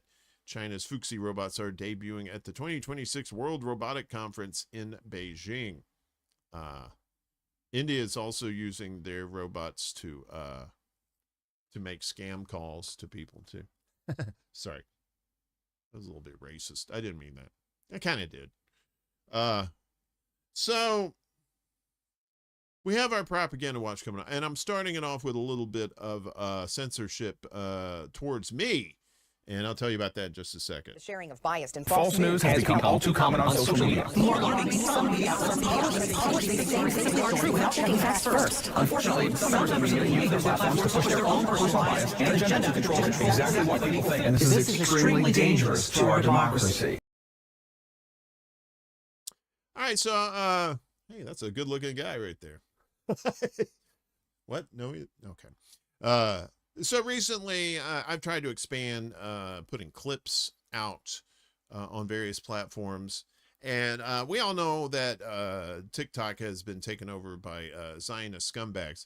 So this particular clip that I'm going to play for you right now, I'll tell you about what happened here in just a second. U.S. military set to end 2-decade presence in Iraq by September 30th. Interesting. The U.S. is on track to withdraw its remaining forces from Iraq by September 30th, according to U.S. and Iraqi officials who spoke. Actually, that's not it. Israel holding nearly 370 Palestinian children behind bars in jail. Kids. Nearly 370 Palestinian children are being held in Israeli prisons, many without having been convicted of a crime, Charlotte Dubensky has reported, citing Palestinian and Israeli rights organizations. The number of minors held under administrative detention, which allows imprisonment without charge or trial, has almost doubled in just over a year, according to the latest figures from Israel's prison service. Israel says around 90% of the detained minors are being held for security-related reasons, but have not been convicted, according to an RT report. Prison terms generally range from 2 to 3 years, although some minors have received sentences of between 10 and 20 years. Israeli police also report that around 100 minors are detained each month for entering Israel without a permit. The detentions have come amid mounting allegations of mistreatment inside Israeli prisons. Former detainees and rights organizations have reported abuse, torture, starvation, physical and psychological harm, sexual violence, and denial of medical treatment. Please be sure to... All right, that's enough of that guy. So basically, that's the second video I've had taking down on TikTok because it violated the community standards or whatever, right? I put up one video... same thing. It was a short vertical clip there about the what was coming out of Press TV, how they were reporting that 7 sailors on the USS Abraham Lincoln were killed and others injured because there was knife fights and stuff and all the craziness that's happening. So that was taken down for community standards. This one talking about Palestinian children being in jail, coming from an RT report, was taken down as well. So, like I said, water wet, sky blue, but it just seems like, you know, if you're on TikTok, just be, you know, if you're trying to report, you know, actual news, you have to be careful because they will come after you for stuff like that. And I just, you know, I'm not trying to say, woe is me, you know, I'm being censored, they're coming after me. It's just pointing out how shitty TikTok is. And I'm still going to put, I'm going to put information on there probably till they kick me off. But it's just one of those reminders that, you know, these platforms are very protective of Israel, including this one on YouTube. Rumble, not so much. You can pretty much say whatever you want there, it seems, but more or less. And on Facebook, I had one video taken down on Facebook back when COVID was happening, and I was just telling people what happened to me during COVID, my experience, and it was taken to, I lost my first channel on Facebook because of that. I also got a community ding from YouTube as well for, you know, and then they put that little thing at the bottom. So I just wanted to point that out before we get to the rest of the stuff here. That another reminder that while yes, these platforms, you can see your puppy dogs and kitten videos, but if you try to put some real news on there, you got to be very careful. Otherwise, you'll get the ding. More bullshit from Trump. As Trump using Census Bureau report full of junk data science to sell false claims of 2020 voter fraud. As he gears up to sow doubt about this year's midterms, Trumpy is once again attempting to use the government to lend legitimacy to his long-debunked claims that he was cheated out of the 2020 election. In a Tuesday post to Truth Social, Trump shared a report from the U.S. Census Bureau, which he said proves that over 24,000 non-citizens voted illegally after an analysis of 128 million voter records. I won the election, he declared, adding that the Bureau would soon analyze the remaining 32 million voting records and that the number of illegitimate votes would explode. The report Trump was referring to was real, but highly unusual. The 7-page document posted on the Census Bureau website did not list any authors. Interesting. While the use of the Census Bureau label implies an air of seriousness and professionalism, Misty Hegenis, a former senior advisor for the Census Bureau, told Democracy Docket that the lack of clear authorship signified that it was suspect of any integrity or rigor, and said it would be hard to trust unless career Bureau staff put their names on it. Sure enough, NPR reported on Wednesday that work on the analysis was not conducted by career civil servants at the Census Bureau, and the team behind it included individuals affiliated with the America First Policy Institute, a Trump-aligned think tank that has helped to turn the president's election denial narrative into Republican policy. The group has helped to push for aggressive voting rights restrictions in states, and its director for election integrity policy, Thomas Laine, was involved in the effort to create a slate of fake electors in Arizona, one of several states where Trump claimed to have won in 2020. Earlier this year, according to CNN, Trump installed a group of partisan analysts from AFPI inside the Census Bureau, but their identities have not been publicly disclosed, and other Bureau officials who spoke to NPR did not identify which AFPI officials worked on the new report because they fear retaliation at work. Bureau officials told CNN that the lack of listed authors suggests that the career employees were sidelined. Experts who reviewed the report identified several fatal flaws that make its conclusions difficult to take seriously. The authors of the report used a commercial voter database and matched its records to those from the Internal Revenue Service, Social Security Administration, State Department, and Department of Homeland Security, and matched non-citizen records to those identified as voters in 2020. As Junior Rivas and Jim Saxa of Democracy Docket explained, there are numerous problems with this approach. Report matching is fallible. The Census Bureau previously published research in 2014 specifically devoted to measuring false matches in the same identification system.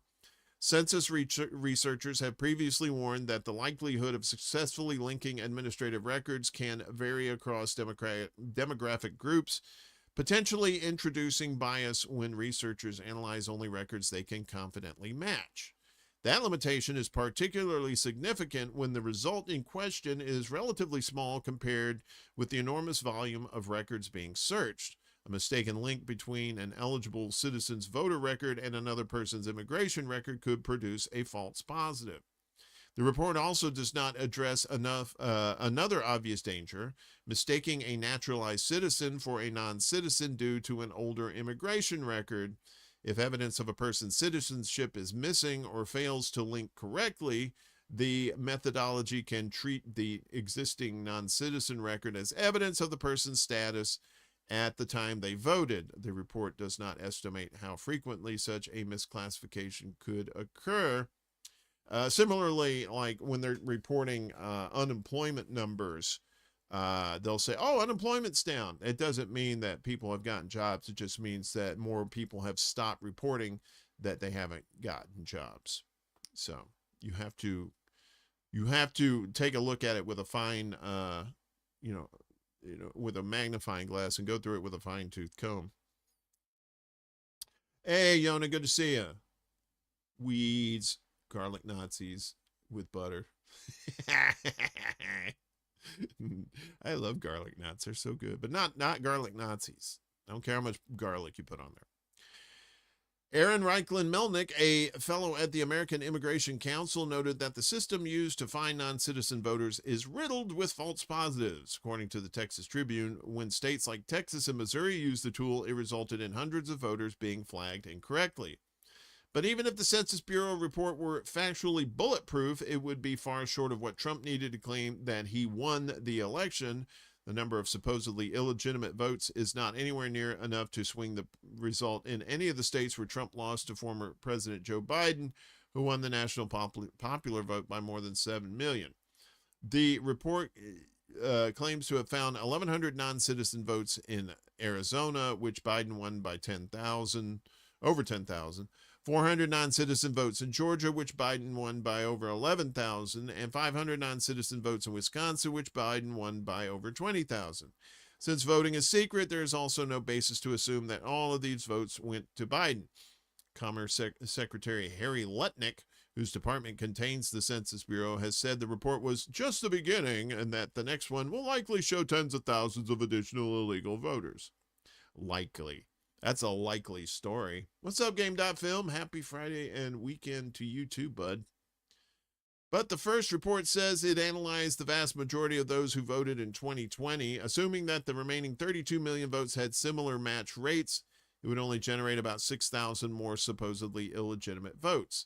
Even if every single one of those votes went for Biden, which can't be proved, it would still not be enough to swing a single state to Trump, let alone enough for him to declare victory. Trump used this report to call for Congress to pass his Save America Act. That's where it's all.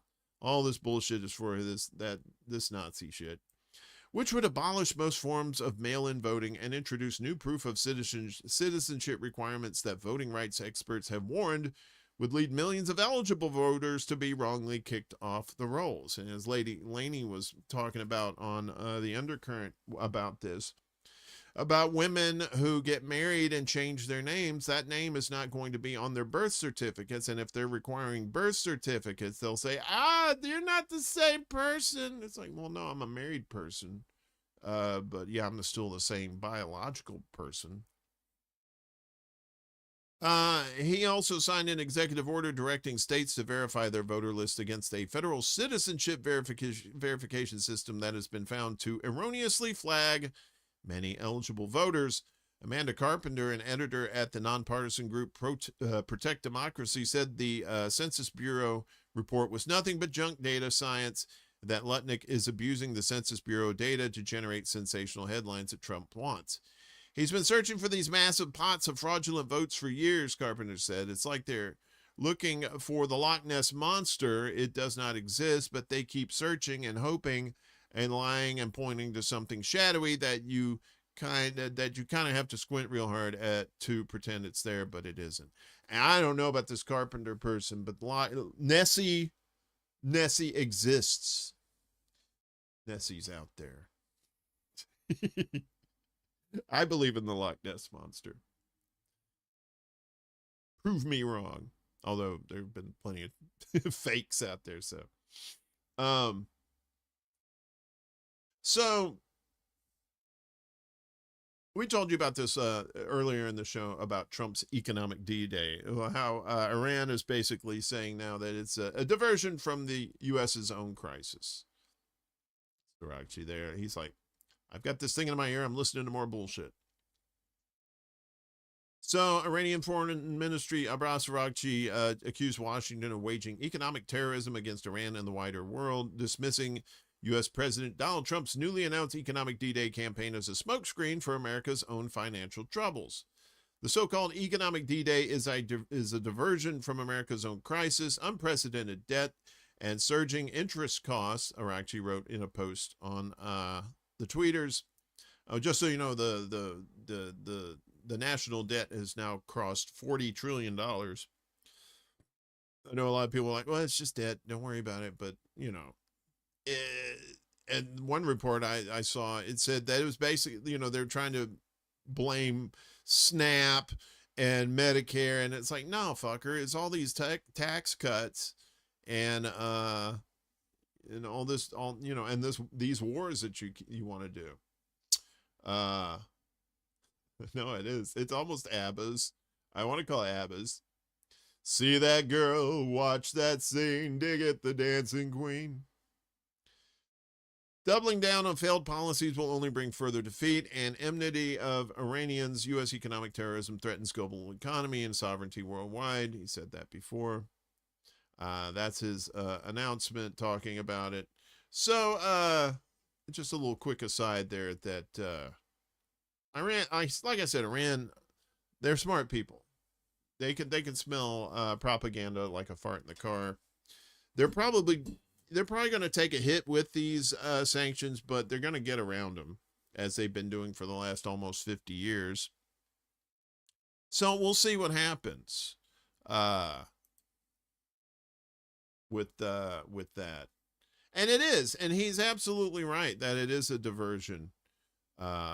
You know, we're talking about high insurance rates, high health insurance rates, when we could have had Medicare for all over 15 years ago. You know, these idiotic tariffs that are making prices high. And then these tariff rebates, you know, instead of paying back the consumers, they pay back the companies. So it's like the companies kind of get like a little, hey, sorry you paid for this, but, you know, we're keeping all the money. You have that. You have this idiotic war that's driving up prices of fuel. You know, you have this Gestapo, these ICE troops that are terrorizing everybody. Yeah. Is it a diversion? Absolutely. I wholeheartedly agree with Abbas. He doesn't look Swedish. You just wish him to be Swedish so you could fulfill your ABBA's dream. That's your Waterloo. See? Waterloo.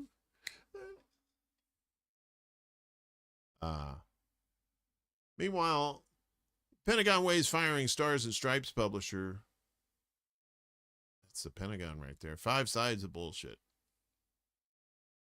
Pentagon officials have discussed removing the longtime publisher of Stars and Stripes before his planned retirement, according to U.S. officials cited by CBS News, as the Trump administration considers changes to the military news outlet. Max Lederer, who has served as publisher of Stars and Stripes for 19 years, told staff this week that he would retire on September 30th, citing fundamental differences with the Trump administration over the publication's direction and mission. Lederer wrote in a note to staff obtained by CBS News that his philosophy of leadership and his understanding of the value and mission of Stars and Stripes differed fundamentally from the direction of the Department of Defense leadership. He added that he would work through the end of September to ensure a smooth transition. Stars and Stripes receives about 65% of its funding through the Defense Department, but has long maintained that its editorial operations are independent from the Pentagon's public affairs apparatus. That's a wink right there. Pentagon chief spokesman Sean Parnell has publicly called for changes to the publication. In January, he said the administration would focus on bringing Stars and Stripes into the 21st century while calling for its operations and content to be modernized. We will modernize its operations, refocus its content away from woke distractions like the truth that siphon morale, and adapt it to serve a new generation of service members, Parnell wrote on social media. Parnell later said the publication should focus on warfighting, weapon systems, fitness, lethality, survivability, and all things military, while criticizing republished political coverage and wire service material. CBS News reported that an average of 1.4 million people access Stars and Stripes each day, primarily through its website. The publication also produces a print edition overseas for U.S. service members stationed in areas where internet access may be unreliable. The publication has also faced scrutiny over declining readership and its use of outside content. According to public records cited by CBS News, annual print distribution fell from roughly 7 million copies in 2019 to 6.2 million in 2024. Unique visitors to stripes.com also declined by about 30% during the same period, from 20 million to 14 million annually. Pentagon staff have reportedly questioned the number of printed newspapers that remain unread in the building, arguing that some of the material is available online through other outlets. Another concern raised by Pentagon officials is the publication's reliance on aggregated and syndicated material rather than original reporting, aka in-house propagandists. Records show that Stars and Stripes was projected to spend about $400,000 this year on subscriptions for content published in its pages. The publication no longer uses wire services, including Reuters and the AP. Lederer declined to participate in an interview with CBS News before his departure, saying he was not comfortable doing so while still in the position. The dispute comes amid long-standing questions over the relationship between Stars and Stripes and the military leadership it covers. The newspaper has reported on problems with the U.S. military, including deteriorating housing conditions in barracks and allegations of neglect at military child care centers. It has also published criticism of military policies and senior leadership. During World War II, General Dwight D. Eisenhower famously defended the publication's independence and argued that it should remain free from propaganda and influence from military leadership, according to a 1988 Government Accountability Office report examining allegations of military censorship involving Stars and Stripes. More recently, the publication has covered the U.S. military's involvement in the Middle East, including the impact of lengthy deployments on service members and their families.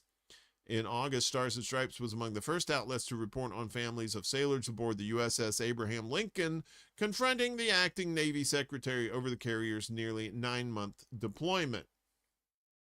Yeah, and people jumping overboard, that's the kind of thing.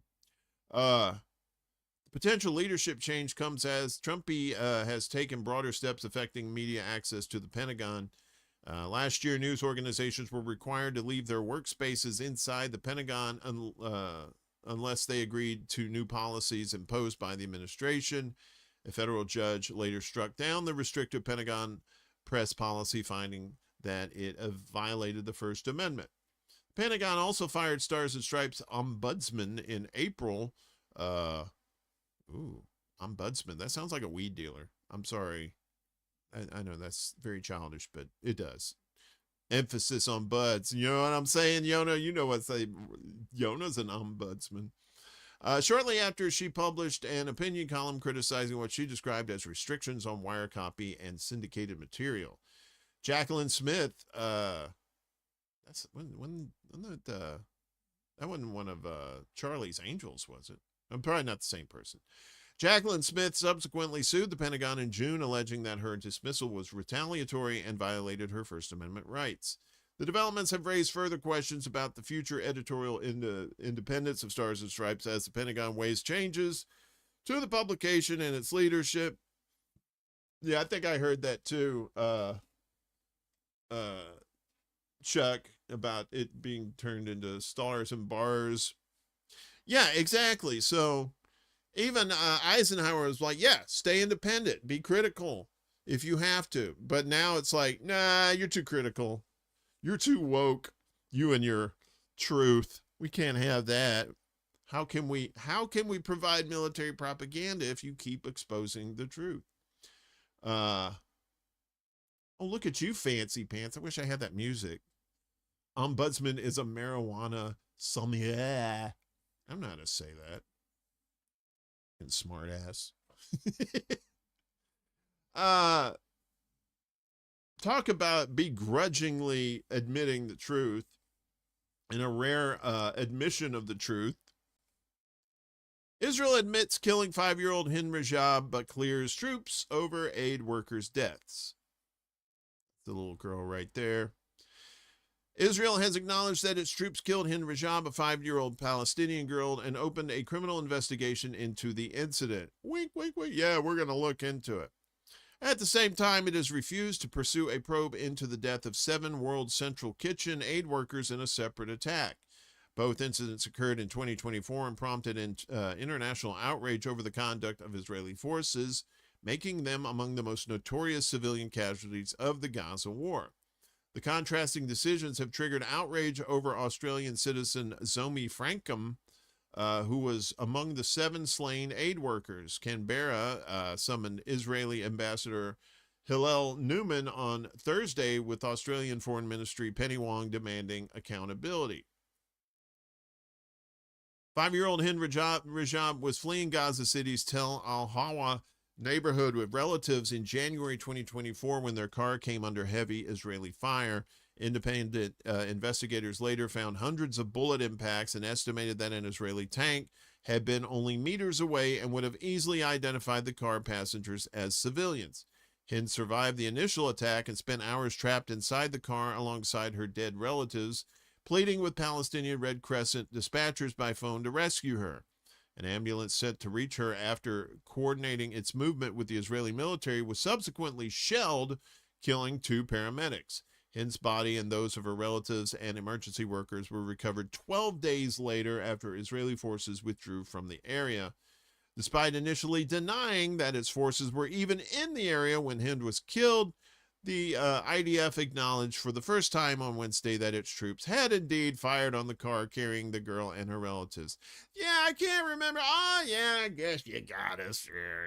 We were there. It also admitted that a shell was later fired at the Palestinian Red Crescent ambulance sent to rescue her. The IDF has said the findings and alleged failures surrounding coordination with the ambulance warranted a criminal investigation. In the WCK case, that's the kitchen workers, I believe. However, the military stated that despite serious failures in the attack, commanders' actions did not raise reasonable suspicion of criminal misconduct, and no criminal investigation would be opened. I'm pretty sure the other one's not going to be opened either. It's just all bullshit. Israel claimed its troops had mistakenly believed a Hamas figure, take a drink, was traveling with the convoy and claimed it had deviated from an agreed route. Australian Foreign Minister Penny Wong said Israel's decision on the WCK killings fell far short of the accountability we expect, and said Australia was outraged. She questioned why, if the first strike on the convoy was a catastrophic error, 2 more missiles were fired minutes later. Canberra also said Israel has still not handed over requested audio from the drone involved in the attack. Frankham's family said it was deeply disappointed and called for an independent investigation. WCK similarly rejected Israel's findings, saying the IDF had known its workers were unarmed and had full visual clarity of their clearly marked vehicles. The organization said the Israeli military cannot credibly investigate its own conduct, which is true. After being summoned to the Australian Foreign Ministry on Thursday, Israeli Ambassador Hillel Newman defended the IDF's decision, saying there had been no criminal intention to kill innocent civilians and that, therefore, there was no criminal responsibility. He refused to apologize for the deaths of the aid workers, saying doing so could have legal ramifications, and claiming that there are a lot of haters of Israel in Australia.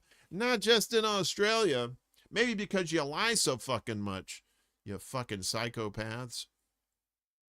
Ottawa has also reacted to the IDF statement, with Foreign Minister Anita Anand on Thursday calling Israel's position unacceptable, adding that Canada expects expects international humanitarian law to be upheld and will continue pressing for a full accounting of what happened, along with justice for the 7 workers who were killed and their families. Despite the IDF announcing an investigation into the murder of Hind and her family, Israeli rights groups have warned that even cases which do reach the criminal investigation stage rarely result in prosecutions, right? It's just like cops, right? Oh, you shot somebody? Well, you know, we'll investigate ourselves. Hey, look at this. Turns out we didn't do anything wrong. Case dismissed. Yeshdin researcher Dan Owen told Reuters that only a tiny proportion of investigations into soldiers accused of killing Palestinians have led to indictments. Hind's grandmother also said the family does not trust Israel's judicial system and wants the case pursued internationally. More than 73,000 Palestinians have been killed. Of course, that's a lot more than that are still under the rubble. Israel has faced repeated accusations of war crimes over attacks on civilians and humanitarian workers while maintaining that its operations target Hamas and other armed groups. So they wear these glasses, and all it says on the front of the glasses is Hamas, Hamas. So literally that's all they see is Hamas. Yeah, exactly. We investigated ourselves and found no wrongdoing. Move along. I threw this in because fuck this guy. I always knew Van Jones was a piece of shit. And here's more proof of it.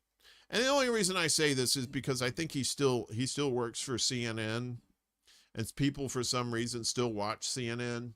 So, you know, here's your boy. Van Jones ripped for absolutely sickening remarks about Gaza baby starved by Israel.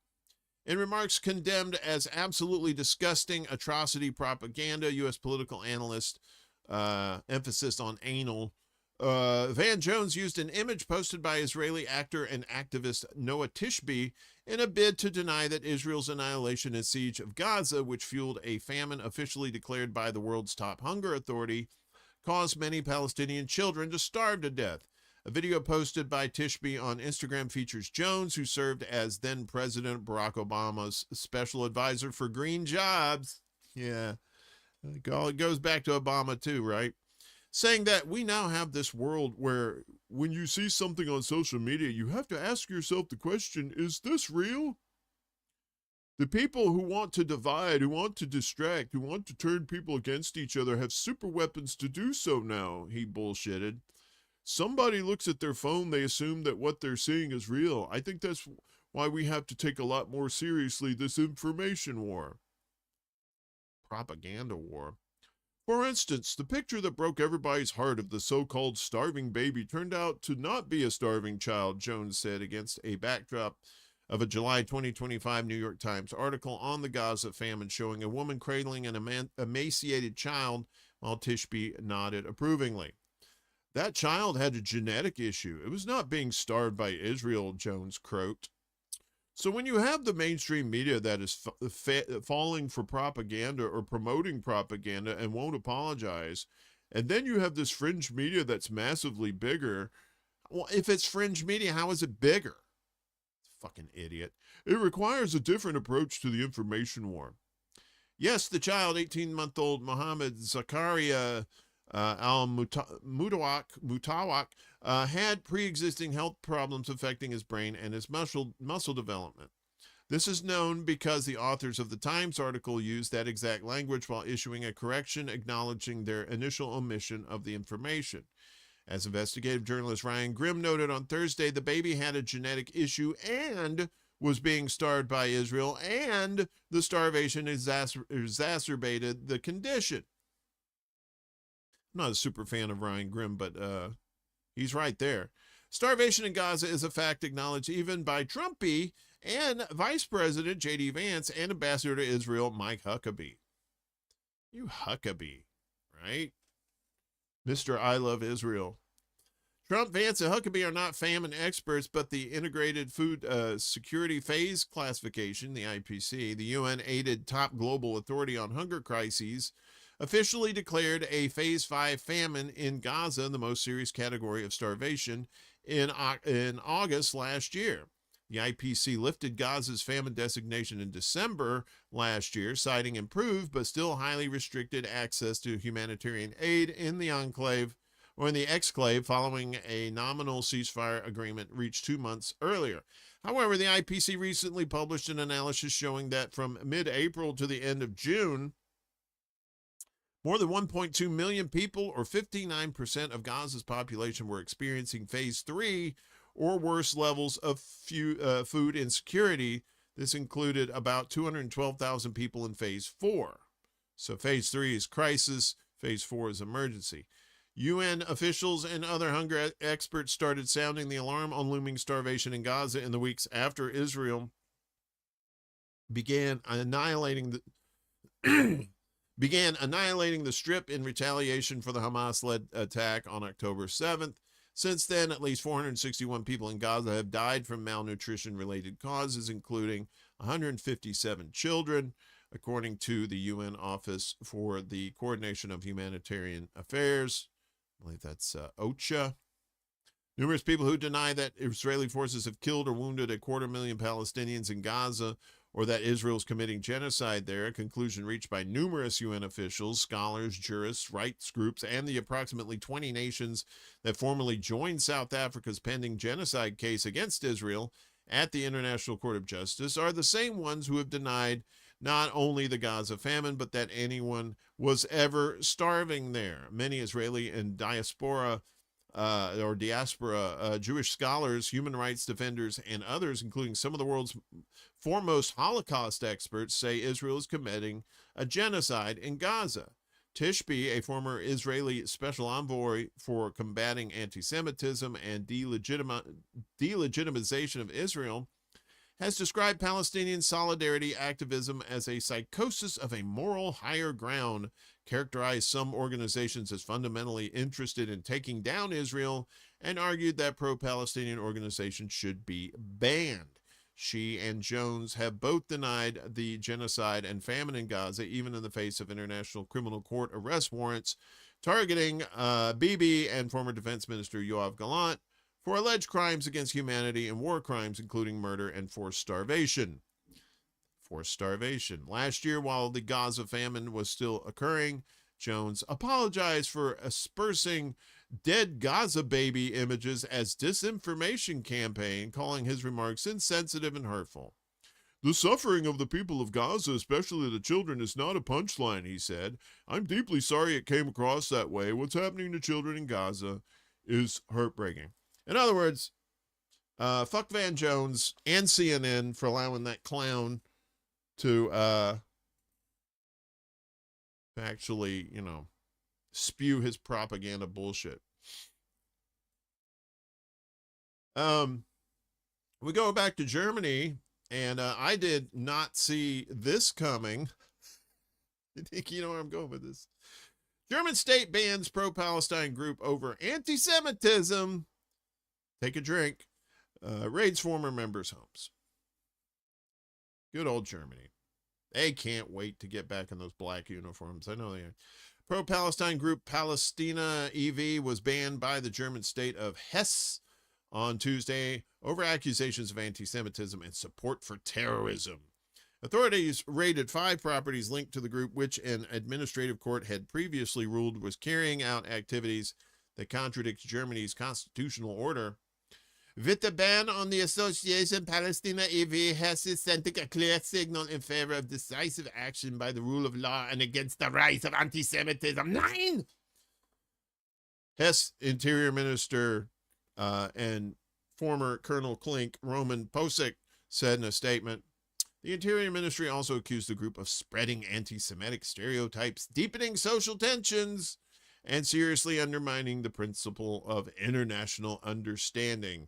The ban comes after months of investigations against Palestina EV, with authorities having raided homes of the group's leaders in January 2025. Hesse's interior minister said that the group spread anti-Semitic positions, denied the right of the state of Israel to exist. The fuck? Denied Oh, that's a crime. Yeah, I guess that is a crime in Germany. And disseminated corresponding propaganda publicly, adding that its activities fuel anti-Semitic resentment and spread anti-Israel narratives. Palestina EV was founded in January 2022 in Frankfurt with its statutes calling for support for all forms of Palestinian resistance and the liberation of all historical Palestine from Zionist occupation, from the Jordan River to the Mediterranean Sea, yes, from the river to the sea, a slogan banned by Germany's federal government in 2024. 9! Authorities also accused the group of supporting terror, highlighting remarks made by a prominent member who described the October 7th attack on Israel as a successful resistance action. It is unclear when the statements were made. Palestina EV dissolved itself in 2024. However, authorities continued their investigations into the group due to the continued pro-Palestine activism of its members. In its last statement on social media, the group said, "If you thought we'd just sit here like rabbits frozen in fear waiting for your next attack, you are mistaken. You wanted to ban our association. It no longer exists. We officially announced the dissolution of Palestina EV." The ban follows similar measures carried out against pro-Palestine groups in Germany in what activists have described as a crackdown on criticism of Israel. In late 2023, Germany's Federal Ministry of the Interior banned international pro-Palestine network Samidun and its local chapter, Samidun Deutschland, accusing it of supporting Hamas. In May 2024, Palestine Solidarity Duisburg, PSDU, was banned by authorities in Northern Rhine-Westphalia state after raids on members' homes. Germany has supported Israel through its war on Gaza, including through arms sales and political solidarity with Tel Aviv. Nazis loving other Nazis. Don't you love it? This has been accompanied by a domestic crackdown on pro-Palestine activism, including blanket bans on protests. Germany has long portrayed its support for Israel as part of its repaying a historical debt for the Holocaust. A framing activists have said places a false equivalence between the state of Israel and the Jewish people. Exactly. It's like, well, you know, we did this horrible thing during World War II. We ain't doing that again. Well, actually, you are. Because this is the same people as the people in the camps and the gas chambers. These are psychopaths who want to take over the world and are using the United States and any other willing cuckold of a country to do so. And it's nice to see people standing up to that. So finally, in our Propaganda Watch, we usually end this with a video from James Lee, and today is no exception. So today, James is talking about American troops revolt against Israel. What? American troops? I thought they were bought and paid for. Many in the party believe if it takes 200, 300,000 ground troops, then that's the price.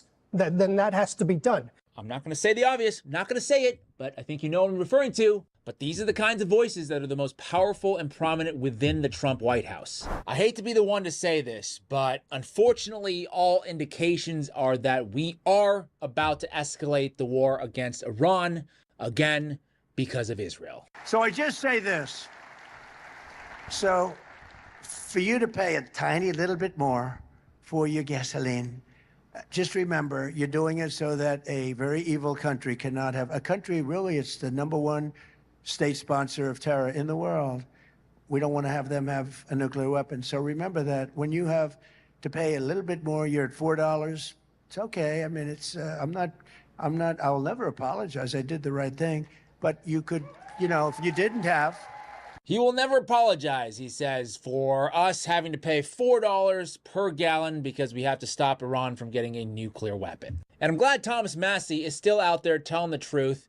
He tweeted out the other day, let's be honest, you're paying $4 a gallon for Israel. Like, does anybody still actually believe that we're fighting this war because it's going to be good for America, other than, of course, the people behind in the central casting folks? Because at this point, our troops don't even believe this. You probably have seen this viral photo go around of U.S. military service members getting their free speech on. BB Cucks. Be a good goy and do what Israel tells you to. Operation Epstein Fury. Peace deal number 64 incoming. I love Israel. I'm a good goyim. I mean, that at the very least makes me happy because I'm glad that not everyone is under the spell. Not everybody is brainwashed. And it looks like more and more people know who our true masters are. And it's certainly not Donald Trump. And now our masters are again pressuring our president to do a ground invasion of Iran. This is a disaster to be having to make concessions to the Islamic regime. Many in the party believe if it takes 200, 300,000 ground troops, then that's the price. Then that has to be done. President after president has confronted the Islamic regime and failed and faltered, and now this president is faltering. All right, if you don't deploy ground troops, you are a failure, says Kenneth Katzman.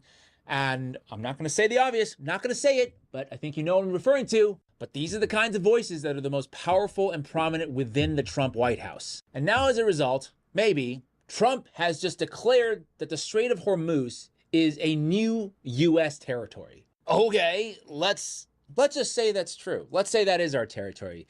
Then we would, by definition, be responsible for protecting it. And that area just so happens to be halfway around the world, surrounded by another country who would beg to differ as far as who is in charge. And now as a result, according to Joe Kent, the former director of the National Counterterrorism Center, in an interview he did over the weekend, in order to fulfill or to achieve those goals, we're looking at potential ground troops. Take a listen. What's your feeling on where we're at right now? Are you getting more worried that we could be dragged? You could be dragged back into it, or you're pretty confident Trump's gonna be able to walk away? Because I'm getting more concerned in the last couple of weeks. I remain really concerned. I think a fundamental mistake that we're making here in America is thinking that we can dictate the pace, that when we decide that we're going to go back into an escalatory cycle, that we can kick off attacks. And then when we decide that they're done, then they can go back to being done. I just don't think the Iranians are going to forever hold that, let us have that ball in our court. I think the Iranians at any given time could kick this thing back off again. I think Trump would like to walk away, but again, he just, like we've been saying for weeks now, he remains stuck mentally where he wants like a piece of paper that says he got a deal. He knows he can't get a military victory, but this is where I'm concerned because, we could get dragged back into the escalatory cycle, and then the Pentagon's going to say to him, hey, in order for us to actually have a different outcome, we do need to get in and secure some ground on one of the islands, Port of Bandar Abbas or something like that. And then it's off to the races. Then it's off to the races. That's something that almost no American, I think, wants to hear, let alone actually happen. Jared Kushner was on Fox News yesterday, kind of like, okay, hang on a second. We're still looking for a deal, just trying to calm things down. Today, the memorandum of understanding between the United States and Iran expires. Where do negotiations stand with the Iranian regime? They have to be willing to make a real deal. I think if they're going to try to play a trick or do something to hide certain cards and get certain concessions for not, President Trump wants to make a fair deal that could be a win-win, but that has to be very basic, and that they have to want to be a real country, which is no nuclear weapons and no funding terror in the region. Come on, we know he's not for real, right? Jared, we know who he really works for. I actually have a piece about that coming out really soon. I think you guys are really going to love The Dig, which is basically asking the question, how did Jared Kushner weasel his way in to be Trump's top advisor with zero government experience? He's not elected, and now he is in charge of the Middle East. Anyway, Trump tweeted out this morning, in addition to declaring that Hormuz is part of the U.S., he also says that there are no talks going on with Iran right now, sort of contradicting Jared, okay? He says that there are no talks or conversations going on or scheduled with the Islamic Republic of Iran. The naval blockade remains in full force and effect. The Hormuz Strait is open and operating. A lot of people beg to differ there.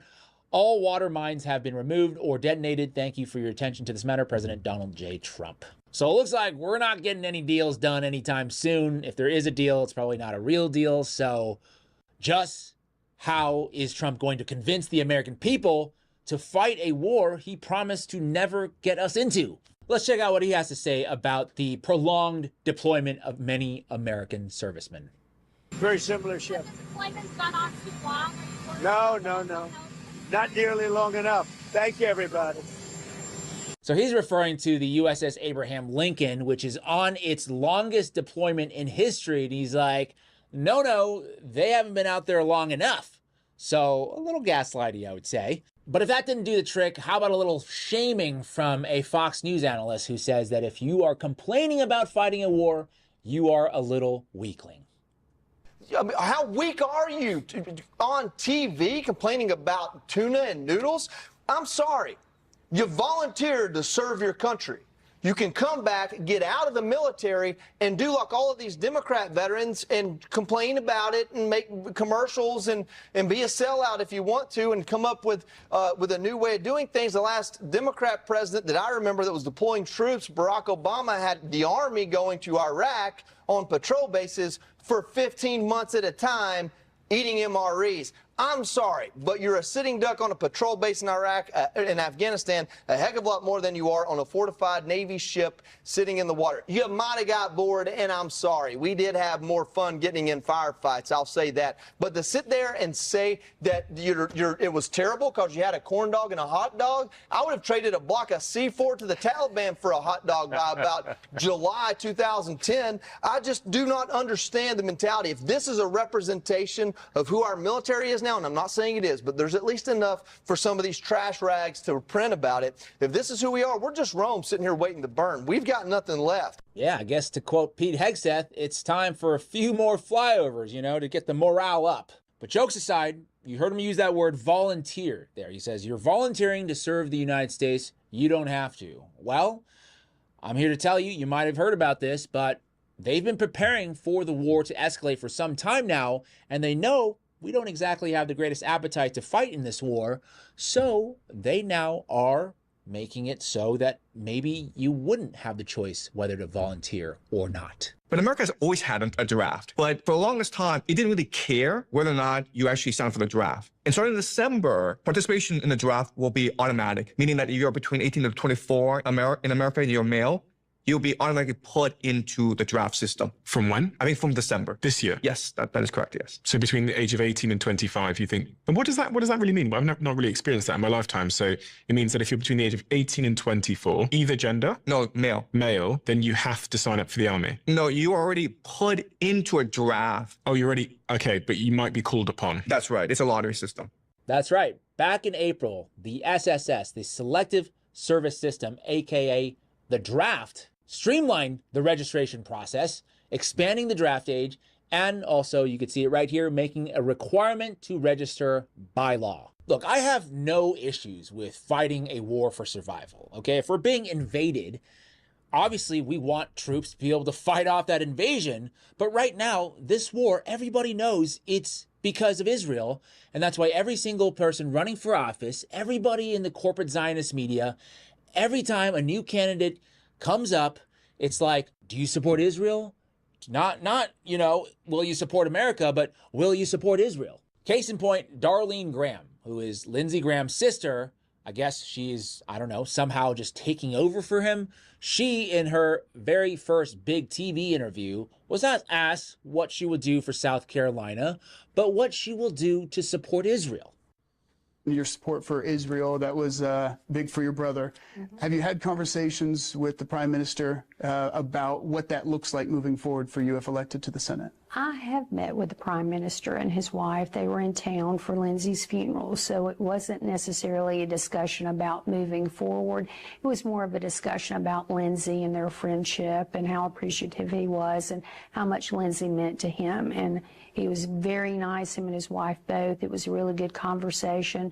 One thing I did ensure him that I will stand with Israel as well. The reason why I keep bringing this issue up is I'm trying to warn people that this isn't an issue of American security. It's an issue, as you can hear, of American sovereignty. We are a client state of Israel at this point, and we could be on the verge of sending hundreds of thousands, if not millions of young Americans to die for a foreign country. So I think the time to speak up about this is yesterday. That's it for me today. Let me know what you think. Will you go fight in this war against Iran? Or if you have family members, have you talked to them about this? Let us know how they're feeling about it because, again, I'm 100% for supporting the troops, but not in this context. So let us know. how you're feeling in the comment section below. If you want to support my journalism, you can go to my website, 5149jameslee.com. Sign up to become a member. There's also an option to give a one-time donation, no subscription necessary. You can buy some merch as well. But if not, no worries at all. Please just do me a big favor. Hype this video, give it a thumbs up, share it, subscribe to the channel, turn on the notification bell so you can be the first to know when my next video drops. As always, thank you so much for your time, and I will see you in the next one. And how a Jewish person can vote for a Democrat is beyond me. Well, because I've been the best president in the history of Israel, and they acknowledge. And by the way, in Israel, I think I was at 99% or something. But Joe, you can't let Iran, whether it's Israel, the Middle East, or not, you can't let Iran have a nuclear weapon. Man, they got some corn pones on there too. Lindsey Graham's sister, that chucklehead that was on Fox. Man, I tell you what, man, I've done everything for a corn dog. I'll get me a hot dog, a corn dog. Shit, I shoot all kinds of brown people for a corn dog. Hell's wrong with them people up there on that damn shit. And then you got Jared Kushner, you know, that fucking walking Halloween mask. Holy shit. Look, there's some fucked up people in the Democratic Party, but the Republican Party, holy shit! Somebody watched that movie Freaks and said, "Hey, that's an instructional video right there." That's just me being ugly though. So I just don't like people like that. I mean, and if you're still watching like MSNBC or CNN or Fox, I don't know what to tell you. You're being lied to. It's all propaganda. They're telling you what you want to hear so that you'll keep watching. And that's it. So that's why I always say, stay out of the cults. You know, be skeptical. Use your critical thinking skills. It's okay. It's okay to think for yourself. So, it's been a tumultuous show today. My blood pressure getting up. So folks, we come to the part of the show. We want to remind you about folks in our community that are in need of your help, who need mutual aid for various reasons. All those links are down below in the description. If you can please help them out, if you could donate or you could share the links, we'd really appreciate it.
Again, if you can donate and share out the links, they're all down below in the description for all the shows.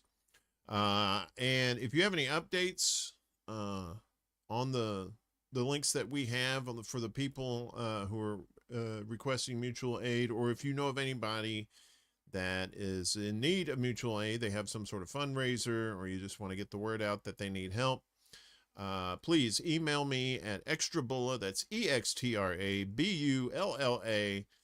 @gmail.com, and we will add them to the mix and, try and get them some help. So we appreciate any help that you can give, by the way.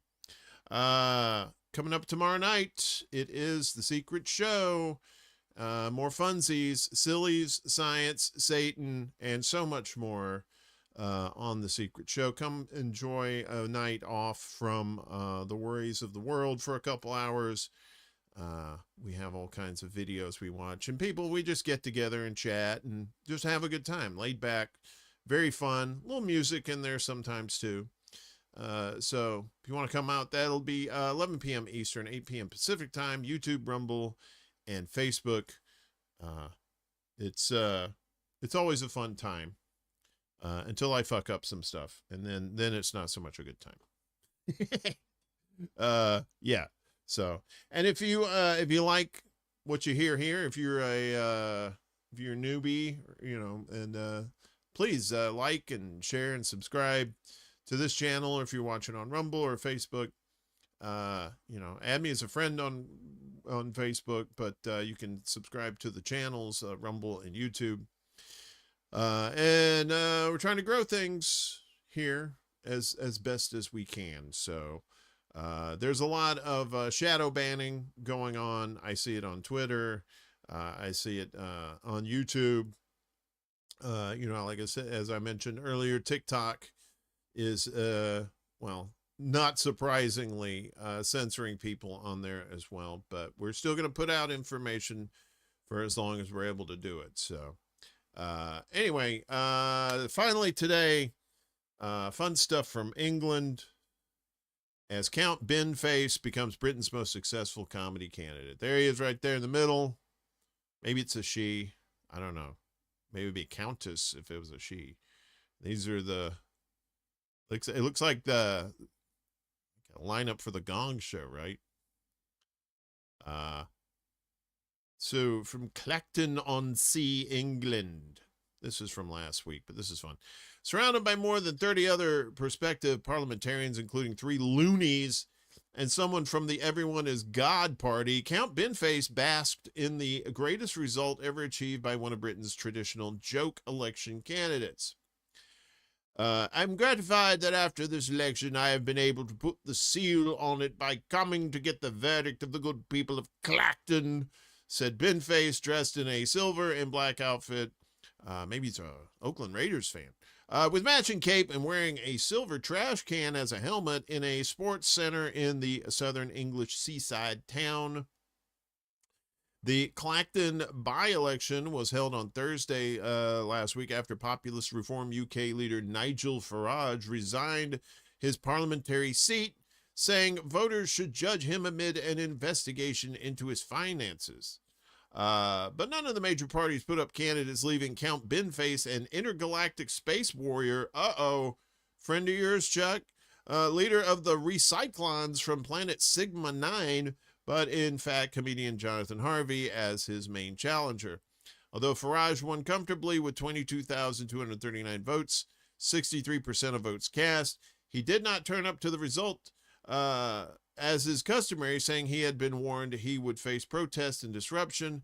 Binface polled almost 9,500, some 27% of those cast. I'm damned if I'm going to stand on stage having won a resounding victory and be demeaned and humiliated by nobodies, Farage told supporters.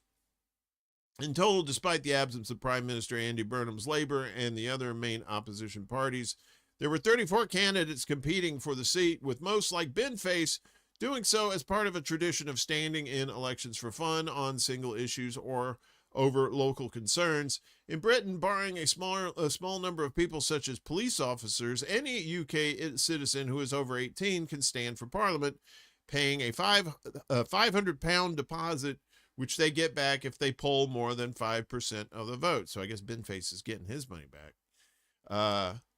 3 loonies in vote. The veterans of the UK comedy candidate genre belong to the official monster raving loony party, which was formed in 1982 and has regularly contested elections ever since. It fielded 3 candidates in Clacton: Nick the Incredible Flying Brick, Baron von Thunderclap, and its leader, Howling Lord Hope, winning a combined 61 votes. Among other contestants, Woke Trump Carsey got just 8. So Binface, let's go back up here. We're gonna see Binface again. Who's this joker over here? What's it say? I can't see what it says. Maybe if I do this. Nah, it's not gonna let me zoom in. It says something about Cummings, whatever that is. So Binface, That's not a bad outfit, man. You go see that. I hope he goes to Comic-Con. Look, he's got a little ribbon and everything. That's beautiful. All right. That's enough of that silliness. Again, join us for the Secret Show tomorrow night. I'll be back with funsies with this show next week. Same bat time, same bat channel. 12 noon Eastern, 9 p.m. Pacific time. YouTube, Rumble, and Facebook. The Substack, if you want to read all the articles in full, will be dropping in about 20 minutes. So if you're not subscribed to my Substack, it's extrabulla.substack.com. It's free. It's free. Also, if you want to donate to this show, please do so. I would appreciate it. We could, if you want to become a Patreon, it's $1 and $5 a month. You get your name up in lights at the beginning of each of the shows. And as always, we appreciate those who have donated and continue to contribute to the show. Love each and every one of you. We also, you can do super chats. You can also, there's other donation links down before, CashApp, below, I should say, CashApp, that sort of thing. All of it's in our link tree, /extrabulla. All right, I got all that out. So thank you, everybody, for hanging out. It was fun. It wasn't fun. There's a lot of bad news. And I always say it's fun, and it's like, nah, it wasn't fun. Not really. This is a particularly long show today, so come see us for the Secret Show tomorrow night. Should be fun. Other than that, peace out, y'all. See you later. This is City Alpha 5. Woo!